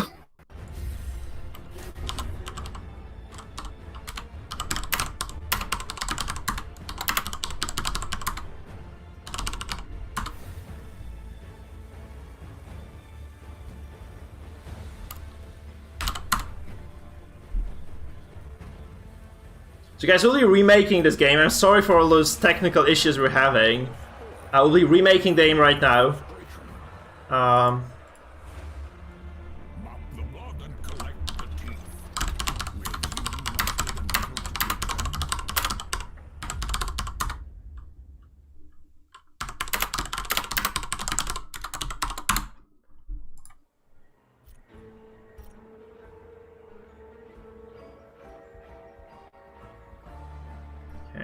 I'm sorry, so we have to wait for Sis to come back right now. So he's getting a drink, but yeah, there was just... Okay. It just Daddy's back. Issues. And you're back, okay, perfect. So let's just go back into the series. I'm sorry about this. Wait, what the hell is going on? Why can people see my fucking... Wait, we cannot go yet. We cannot go. Sis, can you write them that we cannot go yet? Okay.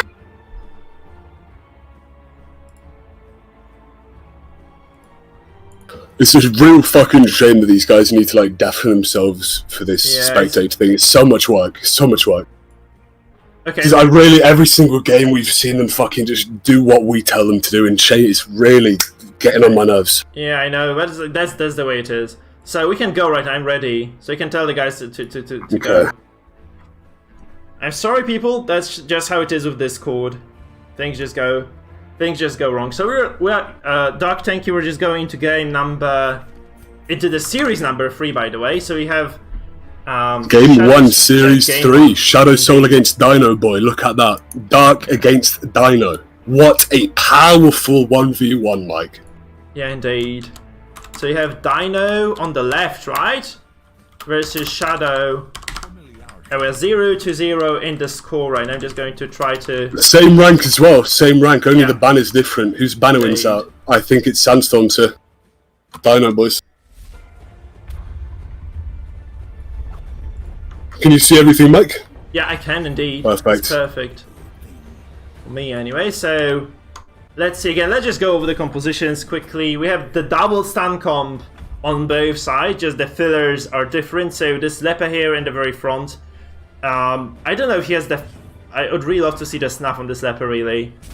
He does. He's got snuff and accuracy. I think bypass stealth. I think that trinket is very odd trinket there. But what we are seeing here is he Crusader from Shadow Soul, stunning Sandstorm, Dino Boy's Crusader right off the bat.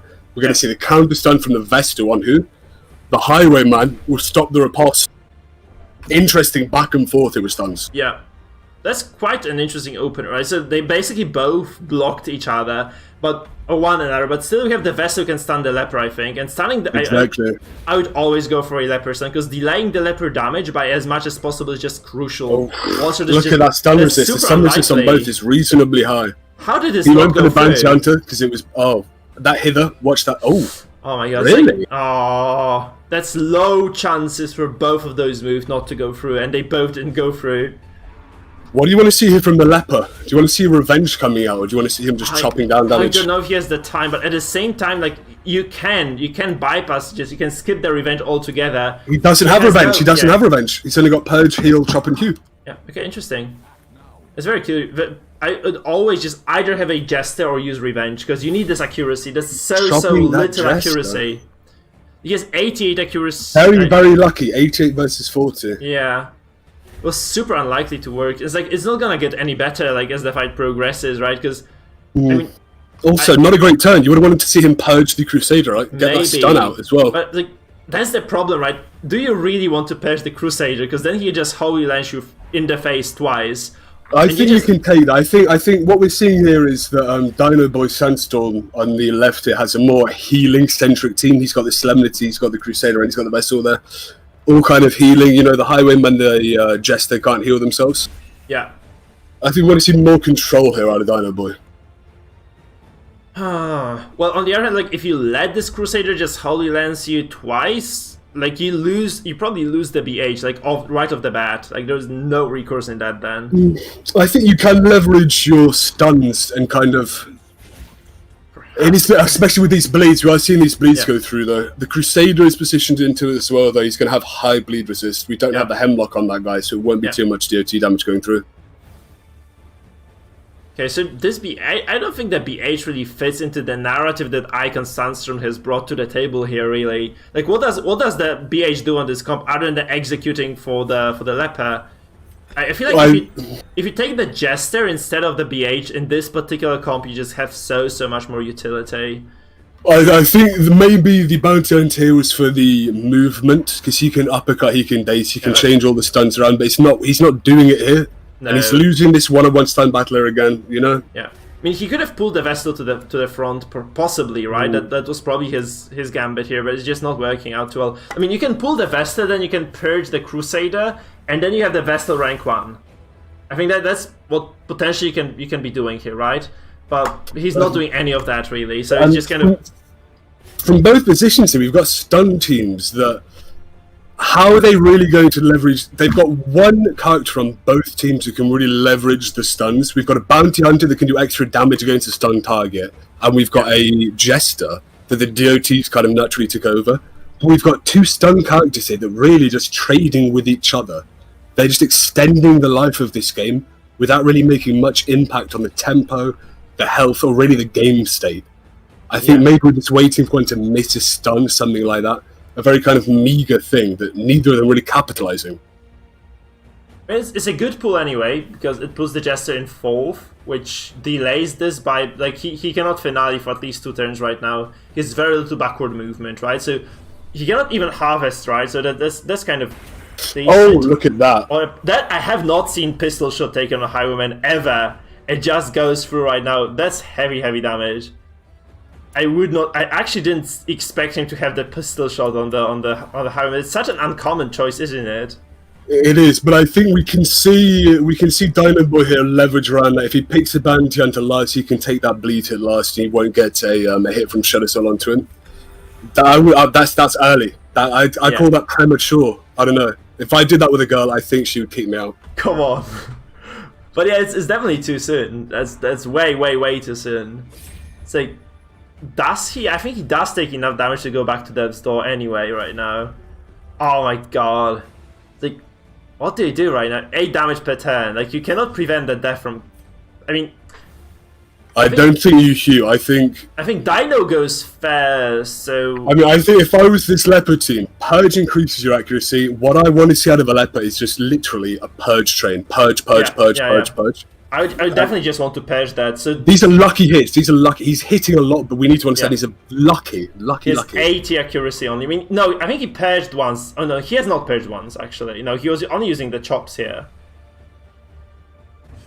Wait, no, he must have purged the Highwayman before. I think perhaps we're seeing a Zealous here instead of a stun on the other Crusader, which is... He's trying to do damage, I think. Yeah. Yeah, that's actually, those are very interesting compositions because they are quite slow, and it's going to take like a lot of mistakes for either side to lose the fight, I think. Well, I think they're both slow, explosive. We have the explosiveness of the Leper with the Bounty Hunter on the Science Sums, and on Shadow Souls we've got the finale. He's moved for that finale. What an... Yeah, okay, that's a dead BA. Did he actually do that? What an odd choice. That was odd, right? Yeah. Okay. So the finale can't come through, but what can come through though is the Vendetta, for instance. Yeah. Okay. I'm happy to see that. I prefer a longer game set here, but that was just an odd series of moves. That really shook me, quite frankly, Mike. I would try. Maybe. I mean, you want to see Scott on the Crusader, right? I mean, he could just take the Jester back to 4th with the BH. He could probably do this. Just hope he doesn't die, and that. Okay, that's a heal from the Crusader. That's what I would have liked to see here is Sandstorm's Crusader stunning Shadow Soul's Crusader, because Shadow Soul only has 1 stun against his 2 now. Yeah. That Dirk's out. His finale won't be effective this turn, you know? Yeah, okay, you could have even stunned the Jester first. That's okay, because there's like there's no backline access right now. He can illuminate, I think, only. No, he can't. He doesn't have the illumination either. Look at this. Really? That's there is bad. No way. There is no way this BH dies this turn, and this is so good because he can just. I would just chop the Vestal down and hope there's a crit or something. He just takes her to 0, and 11 to 20 is not okay. Oh, okay. That was so risky. I was like, this was such a low hit 23, and it was 13 to 24. That was very lucky. Very lucky that he hit that. We're seeing an insane game today, though. I think we have to appreciate just how odd this entire rally to the again. That's again odd. Is it odd? Could have went with he can't go with the Vessel there, can he? I think we're playing a game of 1 turn ahead here. Why? That changed everything. He could have just. I think he was safe with this. Just to, boy. Oh my god. So now this Jester is just free to finale. He's gonna caltrop. That caltrop. That's just he just goes away. Like this BH is just dead to right. So there's no other move available to Dino Boy, right? He just had to use the caltrops. But honestly, can you imagine a Jester instead of this is a kill. This has to be a kill. That's a kill. And he's got the finish on another trinket. I think might increases death blow chance. Yeah, he also keeps the finale this way. That's very, very good. This isn't Rasta. This isn't lot. You would seriously, if we had Sandstorm it, Dinoboy, we leveraged those stuns. We stunned maybe the Vestal or the finale here guy first. We could have taken this here still. It's not lost yet. Yeah, no, it's still okay. It's still okay because he has the Vestal in the front, so the Vestal is inert. The Jester's in the 4th. Again, like he cannot do anything useful right now because Dirksab just does pathetic damage, honestly. And there are no bleeds. He has that core. How are you going to kill that Jester in the back row? Again, you pushed him back, but you're going to have to illumination him. You can't stun the back row. Yeah. So the Vestal is stuck. The Crusader can stun. That's the best move he has right now. I think I would just go for a stun on the Seder and try to... Okay. That was again, what we're seeing here, I think, is... rookie. This isn't quite rookie. I think what we saw earlier, the earlier season series rather, was a rookie game. This is kind of like a medium level game where they know that they should heal if they're about to die, but they don't understand that they don't need to because they're not in danger. He could have went for a stun here and leveraged that, but this is just as explosive and as weird as the past one, even more because both teams are seemingly equally inert, almost. A great word. Okay, so he has stunned a Crusader. I'll just go for a Crusader stun right now, I think. Yeah, you kind of have to for the next turn, right? Because there's gonna be like chain stun for 2 characters, so he has free reign over the next turn this way. And this way, when the Jester Dirk stabs in, the Crusader can stun him. Yeah, I mean, no, I guess so. Yeah, indeed. That's true. I mean, he can just go for a stun. He can stun the. Oh wait, he could have just stunned this. Okay, that's fine as well.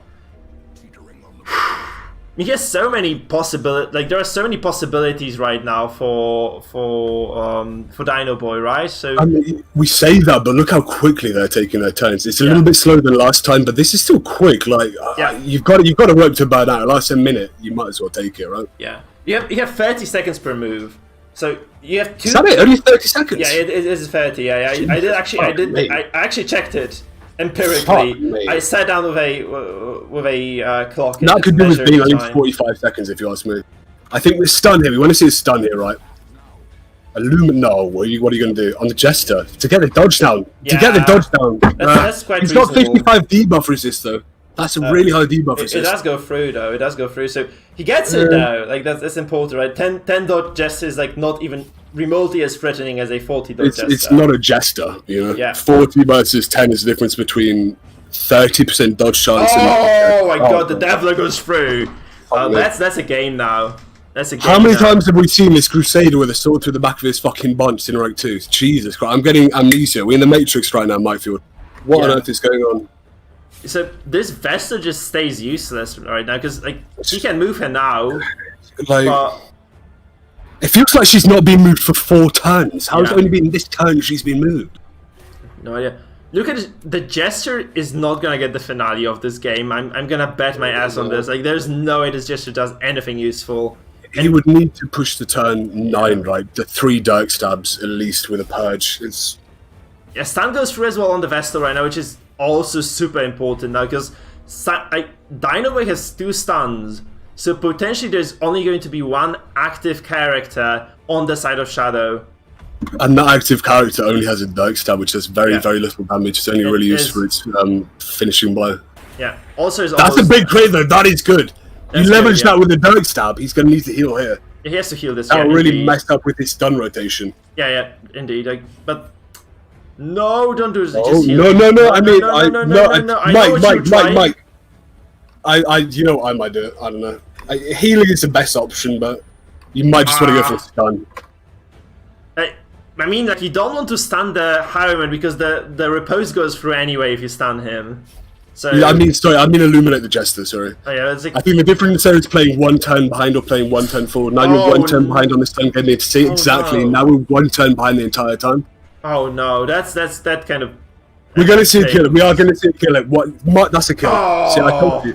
83%. That's the kill. I told you, man. Wonderful. Okay, so this is Gypsy Blood, brother. This looks really bad for Shadow Soul right now, because I mean, what do you do?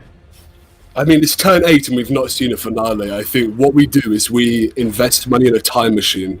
Yeah. And we go back 7 turns and we try and use our finale, right? I mean, come on. So he can heal the Crusader. He can get the vessel out of Death's Door this way safely. That's very important, right? So he gets the stun on the 3rd rank, so the Jester wastes a turn, and right now he just gets a healing from the Crusader, and you know, the lever can. I would not be purging those corpses. I mean, every single turn. No! He can finale. He can finale now. No! What did you do? What have you done? What have you done, Dino Boy? He can stun the Jester. He can stun the Jester. He can stun the. Wow, dummy! Oh, you just make. Boy, this is a veteran play. Ooh. Oh my god, no way he did that. What the fuck Why is would you going on, purge that? Like, he had full control of this game. Crusader, kill the Crusader. Yeah. Oh my goodness. I mean, it's probably still... Dino still has this game, even if he loses a character. I don't think so. This is fucking wild. Like, how did... This is just mad. Do they not read what their abilities do? This is mental! Oh, goodbye, Crusader. Yeah, there's no way he survives this. It's as simple as that now. Yeah, he has to heal the vessel as well, or he loses her. Every single turn. No! No!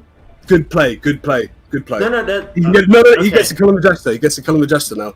Probably. Like, he has to hope he does get it, right? That's the thing. What if he doesn't? He can still heal anyway. Yeah, that's true. Well, he's probably dead actually. Finale. Okay, that's yeah. He's been lucky. Gypsy called them, but Dino Boy's got an 83% and then a 75%. That's very lucky. Very lucky boy, right? Yeah, indeed. So that's curtains. Now there's like nothing he can do. I think like with the Vestal being alive and with how much healing she provides, there's like zero ways of. Like also that he cannot target the Vestal in any way or form right now. So it's just what an absurd game though, Mike. Yeah. What an absurd game. This is crazy. GG Cole. So. The MC Escher, those paintings where they're upside down staircases and things. Yeah, Shadow Soul taps out though. Shadow Soul taps out of this, and I'm just gonna give the players some time, some privacy. So that there's no stream sniping right now going on. So just give those players some time to switch their compositions if they're willing to do so, and we'll just wait those 3-5 minutes, I guess, and we'll go into the next game. I'm very curious what they bring to the table then, right? Because they are allowed to change the compositions if they want to do so. What would you like to see change there, Mike? I think that perhaps wasn't a composition. Not even an error, but just that was a very interesting playstyle from both. We went for very odd times to go incredibly aggressive, could jump for a mental kill out of nowhere. We saw him go for an 83% death blow chance, and he got it. And then right after that, he got a 75%. So I think, whilst Dino Boy did, we think he had the lead in that quite aggressively all the time. Yeah. It's also interesting to think that RNG was kind of like his god. Do you ever get that feeling sometimes where you just go, this is a kill, this is just a kill? If I ever finish on my BH, then yeah. But generally speaking, you didn't even see a finisher from that. That was a 17% chance kill, and again, it's my gypsy blood, Mike. I'm sure you might have a little bit in you too. You felt it, you did feel it. You just knew that was going to go through both of those. It stings. It really hurts to see that stuff, though. Just explosive gameplay, so explosive. Yeah. So let's just see what those guys make, what changes those guys make. Let's just wait for them to be ready. I think like one of the players is ready. Okay, both of them actually went into the game right now. Here we go. They're so stubborn. I think I would really be switching compositions every single game. If I were to play a best of 3, I would be switching comps for sure. Well, how would you change? I think you would just. I would just oh, no, we're playing PD. See, Shadow Soul made some changes. He plays a stress comp with a PD. This is insane. This is insane. There's very little movement here from Sandstorm. He can't pull. All he can do is purge. This Plague Doctor. I mean, he can stun the PD. Not on that man at arms. He can just perma-stun the PD though. So the thing is, the Leper has no revenge. Oh, also, Dino has actually picked up a Jester here, which should facilitate a lot of. It's such an interesting change. We swapped from a bounty hunter to a Jester, and a Jester to a Plague Doctor. Can you imagine that? One antithetical change. Crazy. Okay, Shadow Soul has just kind of changed the entire composition here. He is playing Stress right now, but I would really love to see revenge on the Leper. I don't know why, against also not having an Arbalest against the Bellows spam, I think is gonna really hurt him in this particular situation, because that's just gonna be a crapload of Bellows coming through. I think if you are taking the Leper, so revenge, you need at least 3 turns to kind of leverage that extra damage properly. Yeah. This will easily be to turn 4, right? And we've got a Crusader and a Vessel on both sides here. But again, we've seen this Crusader here. For Dino Boy in 3rd, can't stun his days. He can't Holy Lance forward either until the right at the end. It's just an interesting game set already. We've got both stuns here from Shadow Soul still, right until the end as well. Really interesting turn order. This just kind of panned out well for him here. Okay, so actually the stun misses though, that's very important. The Crusader just needs to be dropping the stress, he needs to be dropping those accusations, and if he just doesn't even get the stun through, that's like a bonus stand for Sandstorm. In its entirety, he's just wasted the entire move on that stun. A 55% dodge, I think. That's kind of a coin. That's a big hit too. That's the Leper for you, right? He really has a lot of damage. On those upper brackets of the damage, he actually can smash your face. But it's 10 to 19, as you can see. It's quite likely. That's a big heal, though. That is a big heal. Vestal does heal like a lovely nun. That Holy Knight, if that crits, he's fucking right back down. Let's see. Yeah, no, oh, that's only great, 14, only 14. But that's like 4 bleed damage on the Crusader he cannot get rid of anyway, so that's quite good, right? I think also what we're seeing here is that the heavy prot guys. Oh, protection. There we go. The bulwark. A little bit too late. But it's perfect to see it. Perfect comp to use it against. Yeah, definitely. I'm very surprised. Actually, that's another reason why I would definitely be making some changes here and there, right? Because exactly, like you just get countered, and if you can kind of lure your opponent into making a change against your previous composition, you pivot into something entirely different. You just kind of get your opponent by surprise, I think. And right now, Shadow is in a very tough spot because he's gonna get bellowed. That protection is like, this is 40% protection of the Crusaders. Like, I don't think he can kill this. We don't have a we do have a clear debuff on the Crusader. That's very. Yeah. We want to start perhaps seeing that Crusader doing that when it reaches 2 bellows now, because it's not like the Arbalest. It can't kill everyone all off the start. But maybe he just wants to stun instead. This is a very difficult thing to kind of comprehend when you're playing. There's about 50 different options every single turn, and all of them have different RNG. Really in depth here. A heal. Right, so he's just trying to keep the Crusader of the Depths Door just away from the finale range. And I think like with this much protection, mathematically might just work. So it's gonna be. I think we'll just see a very, very slow game with Shadow eventually winning. That's my bet anyway. I just bet my money on Shadow right now. Though this actually removes the guard. Shadow is playing way too passively there. I think that was a silly heal. He's got 2 stuns there, and he's leveraged himself. He's anti-leveraged him. I love the word leverage. Sorry. He's got 3 stuns. He's got 3 stuns on a team of 4, and they both have the same amount of stunners. If you're in that position, you've Mikefielded it basically. You know what I mean? Yeah. Okay, so the PG just gets the stress off. I think if he plays this slow, Shadow has a very, very real shot at winning this. Because I think he can just play this super, super slow. Oh, wait, what is this? Why? Plague grenades. Why Plague? Yeah, and I see what he's doing though. Why? He's got the Zealous Accusation going down. I mean, so that's not a stress. That's not enough stress to win the game then. I thought this PD was going to be nuking Icon Sandstorm here. He's going to be nuking the, Dino Boy here, but it's not happening. So, like, I think Occultist would have just been way better of a choice here instead of the PD. It's a shame to see the PD in a position where she is being, I think for lack of a better word, locked down, or lack of a better phrase. She's just done nothing on turn 3 here. The kind of on the face of things, these are both control compositions. Again, you're trying to get a stun. That is high accuracy base, but it's against a Jester who's at least 40 starts right now. It's not going to hit. You want to get the Crusader. I don't know, something like that. Who knows? I don't think that finale is going to get a kill right now. 3 stuns. Here, actually, what do you do, Mike? Yeah. So, I suppose like with this many stuns, is eventually going to be a kill for the Jester. Yeah. So he cannot out-heal this, I guess. I thought he was going to be able to out-heal this, but right now I'm not really sure anymore.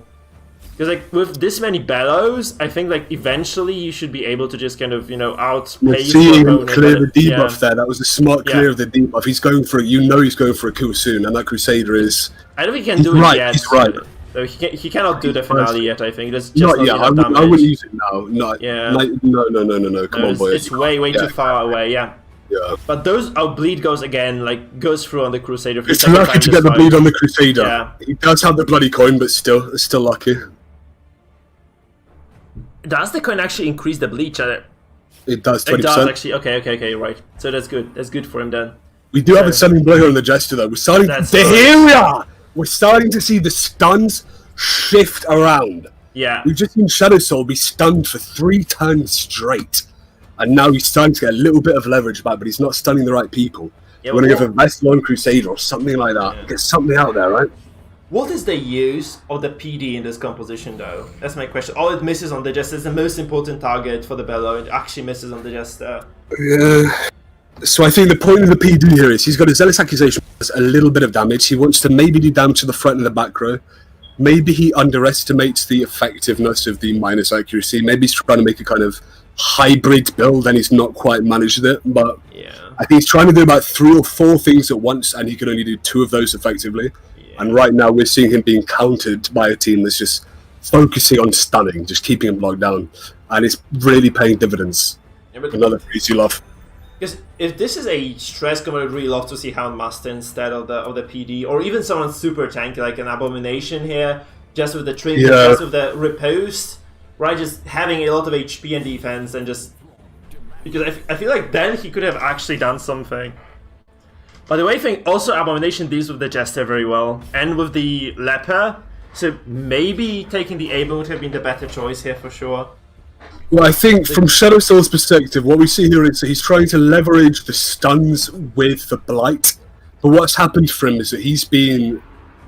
Who won the coin, do you remember? I would imagine it's Dino Boy. I would imagine it's because of the way the stuns have paced out here, but it could have been the other way around. Either way, Shadow Soul here has not leveraged stuns effectively. And he's just fucked, right? You're just fucked. Yeah. Like, come on. You need to change here. He hasn't accomplished anything in this fight so far. Like, he has not done any stress damage, he hasn't done any normal damage either. This oriented blast, that's the last resort really. It works though, it actually works. So he delays the inevitable for another turn, I suppose. You can try to stun the Jester as well, right? So that's kind of the nice thing. So the Jester can be just stuck in the third for a while, for 2 turns now, if he stuns him too. Even if he's stuck in the third, he's going to be getting heavy bleeds off. Like, Harvest is as potent as Finale. It's just yeah, it is, indeed. Especially because how we're seeing Sandstorm is taking... He's just using these stuns to amplify the DOT damage. Make them tick another turn. So...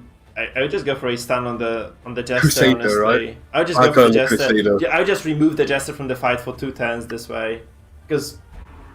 Okay, goes for the Satyr though. I think Shadow Soul needs to take control of the stun game here. He can't keep being stunned every turn. What we're seeing, like... Sandstorm Dino Boy here is in, like, 5th gear. And we're seeing Shadow Soul here in just 3rd gear, lagging behind. And he's not... Yeah. Not pushing forward to take control. He's been behind by like 2 times the entire game. How are you going to win behind that way? I have you no need to idea. do something to take control. Because if you play the super slow tanky comp, I think like an Antiquarian or a Hellmaster just does enough stress to, you know, allow you to play this very, very slow. You'd hate to see that resist. You really hate to see that. There's something the opposite of what you want to see. Ouch. I think that's just over for Shadow Soul. Like he tried. I like the composition he brought to the table, except for the PD there. Like, I don't think. Well, I don't think it's over yet. The idea I think is the PD. This is a very heavy control build, and PD is the only character that can reliably clear kind of DOTs. What's happened is he's been pulled out here. This Divine Comfort again. It's 12 crit. You see, if Shadow Soul here plays very, very, very slowly, we could see a turn 16 win. Maybe a turn 13 win. So. Like he took too much damage there. He took too much damage. Also, the Vestal is right now. Oh yeah, I would be stunning this. I would definitely be stunning this instead of doing what he's doing here. But his Plague Doctor is dead. His Plague Doctor is dead. Yeah. Also, the Vessel is probably gonna get stunned for Shadow Soul right now because she's in third, right? Because of that purge. So that's another big issue. Yeah. What we're seeing now is Shadow Soul can be Vestal stun his. He can't stun that Vestal back. Bad. That's weird. Yeah, weird. Odd. Which is weird. That's very much uncalled for, I think. But so I guess he was trying to. So what do you do with the PD now? Do you try to heal yourself, or do you try to like do last result? You don't heal yourself. I mean, this is why. On the face of things, this was a very strong team for the Plague Doctor to be against because there's very, very little move. It's only Purge, right? Yeah. But somehow he's in second rather. Plague Doctor's in second. Somewhere along these 6 turns, you've got to realise that there was just giant lucky dodge there. Lucky dodge. Yeah. Didn't have the finish run him, but still the innate death blow. It was very good as well. Like the shuffle actually put the Jester in 4th, right? So that's very, very decent right now. So It's very The hard. stun. It's very hard to tell what's gonna happen right now. Seriously, in this, so, like, the thing is, like, we've seen this for quite a while. The That stun goes through. the Shadow Soul just was playing super defensively here, and this is he's not doing any stress damage at all. I remember about 3 or 4 turns ago, I wanted to say to you that it is starting to stress up in Shadow Soul's favor. No. Now it's turn 7 and there are no afflictions. By at least, I mean, it's a weird build. You perhaps would have liked to have seen accuracy, the other thing. I can't remember what they're called. You know, the other accuracy debuff back row thing on Plague Doctor. Yeah, perhaps. Yeah. Just kind of odd, a very interesting and weird game. But I'm not sure it's even over yet. But I think what we have seen here is stuns are. If you let stuns run rampant, it's just fun, mate. What are you doing? Okay, He's not had fun. fourth again. I mean, like, it's very, very late for the affliction to come through on turn 7 for a stress team, right? That's just. You should be getting the afflictions turn 3 at latest. Honestly, if you play this, so that's just I think that's just he's being stunned here again. Yeah. Like, that. 3 characters stunned. Like, that's just zero possibilities for him to do anything next turn.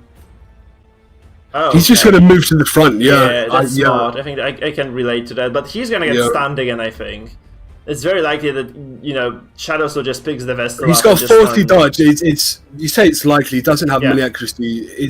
I mean, Vestal has a lot of. It's likely, right? Vestal has 115. He's going to go with the Crusader. Oh, yeah. Okay, he gets it though. That's lucky. I'll just go for the Vestal. Look, he wants to be healing, I guess, right? He wants to be healing. I don't think it's lucky, but it's always a chance. It's everything is a big crit. Like, that's a chance. You know, he's gone here now. You can get a Holy Lance on him. That's got if he's got the sword, that's got 10% death blow chance on it. Yeah. I actually like the comp by Dino Boy. Like, it's slow, but it gets the job done, right? It probably loses to those. Yeah, it probably loses to damage over time comps though, because I feel like the dots will just demolish. If you replace the leper with a flagellant and put Hemlock on the flagellant and the jester, that's my comp, and it's insanely strong. It's really strong. It's really strong, really, really strong. I'm loving seeing these controllables though, because it's the stage of the game now where even kind of people who play the game just for fun, you know, like they aren't a kind of streamer or it's weirdo like me playing all the time. They're starting to play weirder builds right now, like this, and they're starting to realize they work. They just need to play better for them to work. I can't help the feeling that, you know, Shadow Soul's hands were tied from the get-go here. Like, there's very little you could have done in this game to you know, just do things better, really. Like, what could he have possibly done to alleviate this amount of stuns without an Arbalest? I think if we think about it like this, at the beginning of the game, they were both given the chance and the choice, and that choice was, you have 2 stuns against 2 stuns. You leverage that as well as you can to properly optimize your turn economy, especially because we've got Blights from the Plague Doctor and we've got Bleed from that Jester there.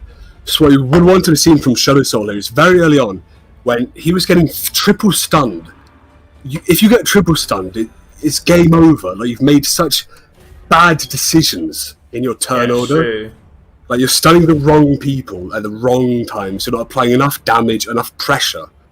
He's been on the back foot by 2 turns for so long now. Yeah. I really want to see something different next game. There is not going to be next game, I think, right? Because I think, like, if Dino wins this, it's just series over, right? Because Dino won the previous. I think Dino won the previous one, right? Yeah. So now it's gonna be like there's gonna be the end of it. If Dino wins this one, it's just gonna be the end of the series altogether. Such an interesting build from both, but little experience playing them, I think. Yeah. So fun though, so fun. You love to see it. Also, this Jester is so stacked right now. Look at this. Like, I don't know how much damage he has. Like, it's 10. It's turn number 10. Like, does he have like 400% damage right now? You could do that. Just use it on the Vestal. I just like close my eyes and click. Yeah. Oh yeah, that's true. He might just one shot. Like, no, it's only 120. It's only 120. Oh wait, because the buff doesn't stack indefinitely. It just has duration though. And he was stunned a lot on the Jester. He was also stunned a lot on the Jester, so that's why. So maybe if the Jester just dies, but no, there's a Vestal heal and a Crusader heal available right now, so... And look at that stressor that we have Anna killed. He's dead, he's dead. He's not going to die. He is. He's dead, so yeah. So, I mean, this might be the Jester though in response, right? I'll just go for the kill here on the Jester if I were Shadows. I think if you kill the Jester, it's still a difficult fight though. You know? It is, but those guys are stressed as hell. So if this kill goes through this die, okay, that's GG now. Because they're just a character less, that's a Jester that has that finale available still. And that heal goes, there's just no way you can ever kill anybody right now for Shadow Soul, I think. And the Jester is eventually going to get the damage through, like he's just eventually gonna finale the Crusader maybe. He's gonna be low HP from the Leper's turn right now. Chop goes through, 13 damage. Not yet. I think that's finale. If we've seen anything from these games, Mike, it's that people, they can play bad, especially when there's an affliction on board. Yeah. The turn order might be a little bit wrong. If Shadow Soul is stuns properly, it's a 2v3 in his favor, with his tempo advantage. Yeah, but he needs to stun the Jester right now, or the Crusader just dies, I feel. Yeah, who with though? With the Crusader or the Vestal? What do you go with? Oh, you can. That's not a bad idea, honestly. No, you cannot finale the Vestal. So this might not be that bad of a move, because this also means that the Crusader actually gets to do something.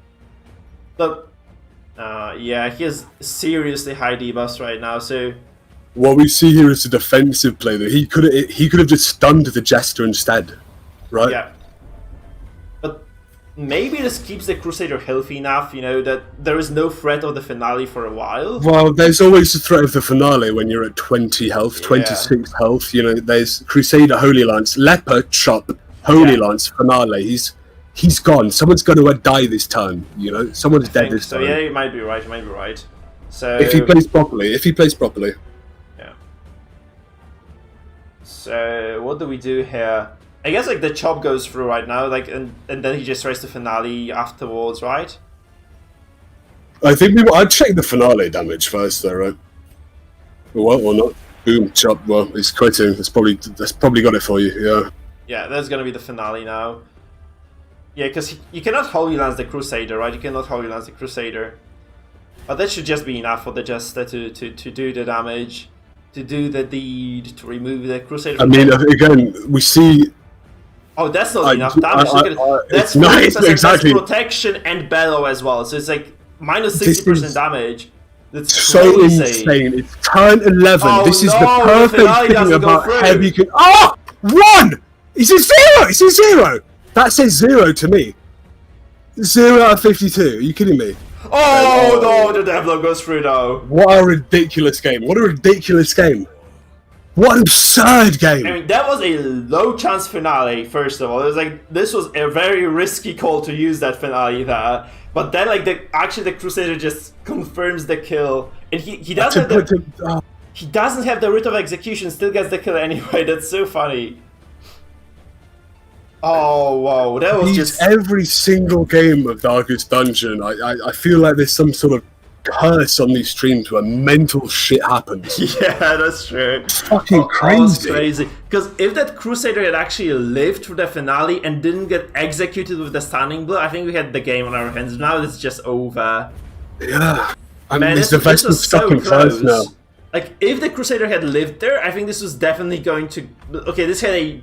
Shadow Soul had a shot at this at least. Now he just lost that shot, I think. Are we sure this is the last game? Yeah. Damn, I'd love to see another game against this. So close, man.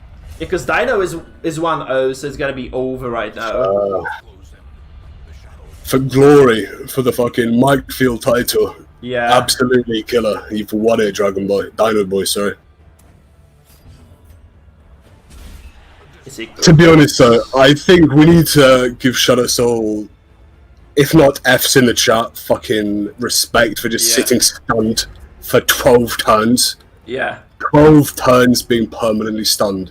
That's not fucking fun. Can you imagine the Leper with revenge buff on him? Over the course of 12 turns, how much more damage he would have done with that? That's what, 300%, 400%? Yeah. That's just ridiculous that he doesn't have the revenge. With a build this slow, you really want to have the revenge on board. I just don't understand why he doesn't have it. I think it's this kind of dissonance between you don't have Hemlock on either the Jester or the Leper, so I think they want to get the quick first kill and then control from there. Like, Revenge just gives you so much though. And you can still decide not to use it, right? It's just good to have it in those Revenge does make you situations. take more damage though. It does make you take more damage. It is kind of a double-edged sword that way. It's not that much, 15% for... It's 35, it's 35, it's no, 35. you take 15% more, and you do 35% more damage. Really? It's only 15%? Yeah, it's Fuck just that. 15... You It's see just shit, always, right? yeah, it always makes sense to take it, I I feel. thought it was 35% damage No, taken. no, Yeah, it's take just Revenge over time. 15. It's done then, yeah. But I died to it because it actually amplifies the damage over time as well. So I died to the Revenge debuff because I thought I was gonna take 6 damage. I took 7 because of Revenge, and my Leopard just died from stress, I think. So I think, looking back at this game, what do you think the lessons we've learned are? Because I would say, fuck stun, and I would say I don't even know. I would say do not take PD, take a Houndmaster instead, and you suddenly are winning this game, I feel. Because if you had like the Red Hook Houndmaster in the 4th row, spamming Hound's Harry every single turn in this context, in a game so as slow as this one, you know, this would have been like consistent bleed damage and also consistent stress. Like, the crit stress is huge. He would be stressing for 30. Imagine the crits as well, like kind of stacking over the course of 14 turns, where this Houndmaster just goes unchecked. Because this would have been an unchecked Houndmaster over the duration of this entire game. There's like zero way for Dino Boy to access the 4th row. I think what we're thinking here, though, is Shadow Soul, we both saw heavy control builds, but the difference is from Dino Boy, we saw a damaged Leper control build, and from Shadow Soul, we saw a Blight stress build. And really, the issue isn't that the Plague Doctor was misused, it's that strategically Shadow Soul was stunned the entire game, 3 at a time. Yeah. If you've got 2 stuns on your team and you're managing to keep 3 people stunned reliably, I mean, how does that fucking make sense? I'm not a mathematician, but 2 doesn't equal 3, in my opinion, right? It's... So maybe he did actually misplace the stuns a little bit, right? He probably could have actually avoided a little bit of those stun locks. But I think like the PD just doesn't resonate with this composition. I mean, Mike, on turn 15... The Plague Doctor, if used well, would have done so much more damage. Imagine if she got a Plague Grenades out once every 2 turns. Just once every 2 turns, yeah? Yeah, that's true. That's 30 times, that's a fucking 30 times 7. I'm not smart, you can do that. That's enough damage for me. Like, that's enough damage for me, right? This is just mental. I think stun here is... Everyone watching hopefully has learned an important lesson about turn order and stun. Yeah. I mean, like, in Shadow Soul's defense, though, he had to deal with the threat of the Jester all time long, right? All the time. That's another thing, right? So he couldn't just keep stunning the Crusader and the Vestal, but he also had to manage the Jester. And also, he had like 0 access to the Vestal of Dino Boy, so that's another piece of the puzzle here, I think, that kind of killed him, really.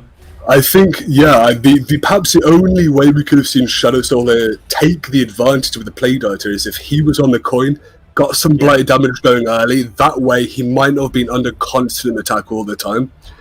He could have maybe got some more blight out, get the correct stuns, rather than having to stun that Jester all the time to keep him out of finale range. But still, we saw that finale in turn 13. It was always a threat. It was a threat, but it wasn't a reality. And I think that's something about Jester that, especially in our tier list, we talk about being so instrumental in winning. Yeah. I feel like those zealous accusations that the Shadow Soul used may have actually sealed the deal. Like, if he had actually been stunning the Crusader there instead, just he may have had enough time for the PD to do some damage, right? Zealous it's one of these interesting abilities where you can never... It's difficult to make a pure stress team, right? Shadow Soul was almost a pure stress build, but just with Plague Grenades instead of the accuracy darts. Soulstorm here with the Leper, he wants to be using Zealous to get more damage in, especially to mix with that Hue or that Chop from the Leper on the first 2. Oh, that's a tough call, really. Like, I feel like he... Oh, never mind. I feel like Shadow Soul had a chance in this game. They should if he had just been able to slow the game down and just use the PD to inflict the damage, he just wasn't able to. I mean, and I think that's just the story of the game, right? That's what you've when been a saying. game comes down to turn 17, yeah, I think there were. So you have 4 chances times 4 for your abilities. So that's 4 by 4 times 17. That's how many chances you had to turn this game around. yeah. And that's enough. That's enough chances for me, I think. You know. Yeah. You had 17 turns, do stress damage, and this freaking lever is still not even afflicted. That's. I think that kind of tells the story of the game as well. Like, I think PD row 4 just doing stress damage consistently across the board. I think this would have kind of done it. I've literally stressed myself out more than Shadow Soul has just listening to Korn playing Overwatch. Look at him go down. Yeah. Oh, what an interesting game though. Turn 17. So many fucking ups and downs to that roller coaster. Okay, guys, this is it then. Like, we have the final champion of the day. And this is gonna be Dino Boy. So you have 3 champions crowned for the day. Also, guys, the way this is gonna work is that you'll be able to rank up if you win more viewer games, right? So right now, if those guys are novice stream, well, I need to figure out a nice name for this rank. Well, if they are novices now, if they win another game, they climb up, right? So that's the nice thing about this system. So they'll be able to get this higher this system, unique quite ranks. frankly. Like, this is so fun, fun. That's gonna be cool, I think, to see like how those guys develop their skill set and such. So I feel, guys, this has been like a very, very long stream overall. So I think I'll have to go right now. So thank you guys for watching. Thank you for sticking around. Thank you, Sis, so much for commenting with me, because this actually was like so much energy that you gave to this stream right now. It definitely helped me, because I had no idea. I would have definitely been unable to. I mean, I literally just did it because Cherry wanted to hear it, but it's always a pleasure to talk to you. Literally, anytime you want me here, brother, I'll be here. It's all good. Alright, whoa, what a long stream day, guys. Fucking mad games. Mad games. That final game was just so all long. Of them. Fucking insane. I love these veteran games. We need to make a lower ranked tournament. GG. Just watch these people go fucking crazy against each other. GG. Thank you, Dino. Thank you, guys. Thank you for sharing. Also, everyone who actually shared their screen with me today, thank you guys so much for that. That's really lovely that you guys... for letting me in the stream. Thank you. Yeah. Thank you as well. Okay, guys, so that's gonna be it. Remember, if you're new to the stream, follow and subscribe. Now, guys, jump to Twitch, because we're gonna raid somebody, right? So we're gonna do some. Hopefully, we're gonna do some host favor to someone at least. So I'm just gonna go and check out whom we can host. So again, guys, I think Cloaked Goliath might be online. Yeah, that's what I'm gonna do then. Yeah. So, guys, remember, if you're on YouTube, follow me on Twitch. If you're on Twitch, follow me. Just subscribe to me on YouTube. Join our Discord community, because that's where all those cool things are happening. That's how we can get enrolled into the next viewer games. Please join the Discord, lads. Yeah. Please join the Discord. Honestly, there's lots of... All of you lurkers here. There's 17 people watching. I'm sure 12 of you aren't in the Discord. There's lots of fun things going on in there, seriously. Yeah. You don't even need to type. People are posting 4,000 word long essays about team builds, yeah? It's seriously worth checking out, honestly. Okay, and that being said, we are indeed going to host Cloaked Goliath right now, and I hope he enjoys the host, guys. So jump to Twitch, let's raid. Hold on. I've just told him that we're raiding now. Yeah, cool. So... see you guys. Enjoy Goliath's stream as well. I hope to catch you maybe tomorrow. But I really want to do a classic DD stream. I want to do it today, but those games took way too long. And yeah, I'm just way too tired to play anything else. So let's jump to Cloaked Goliath stream. See you guys. Enjoy yourselves.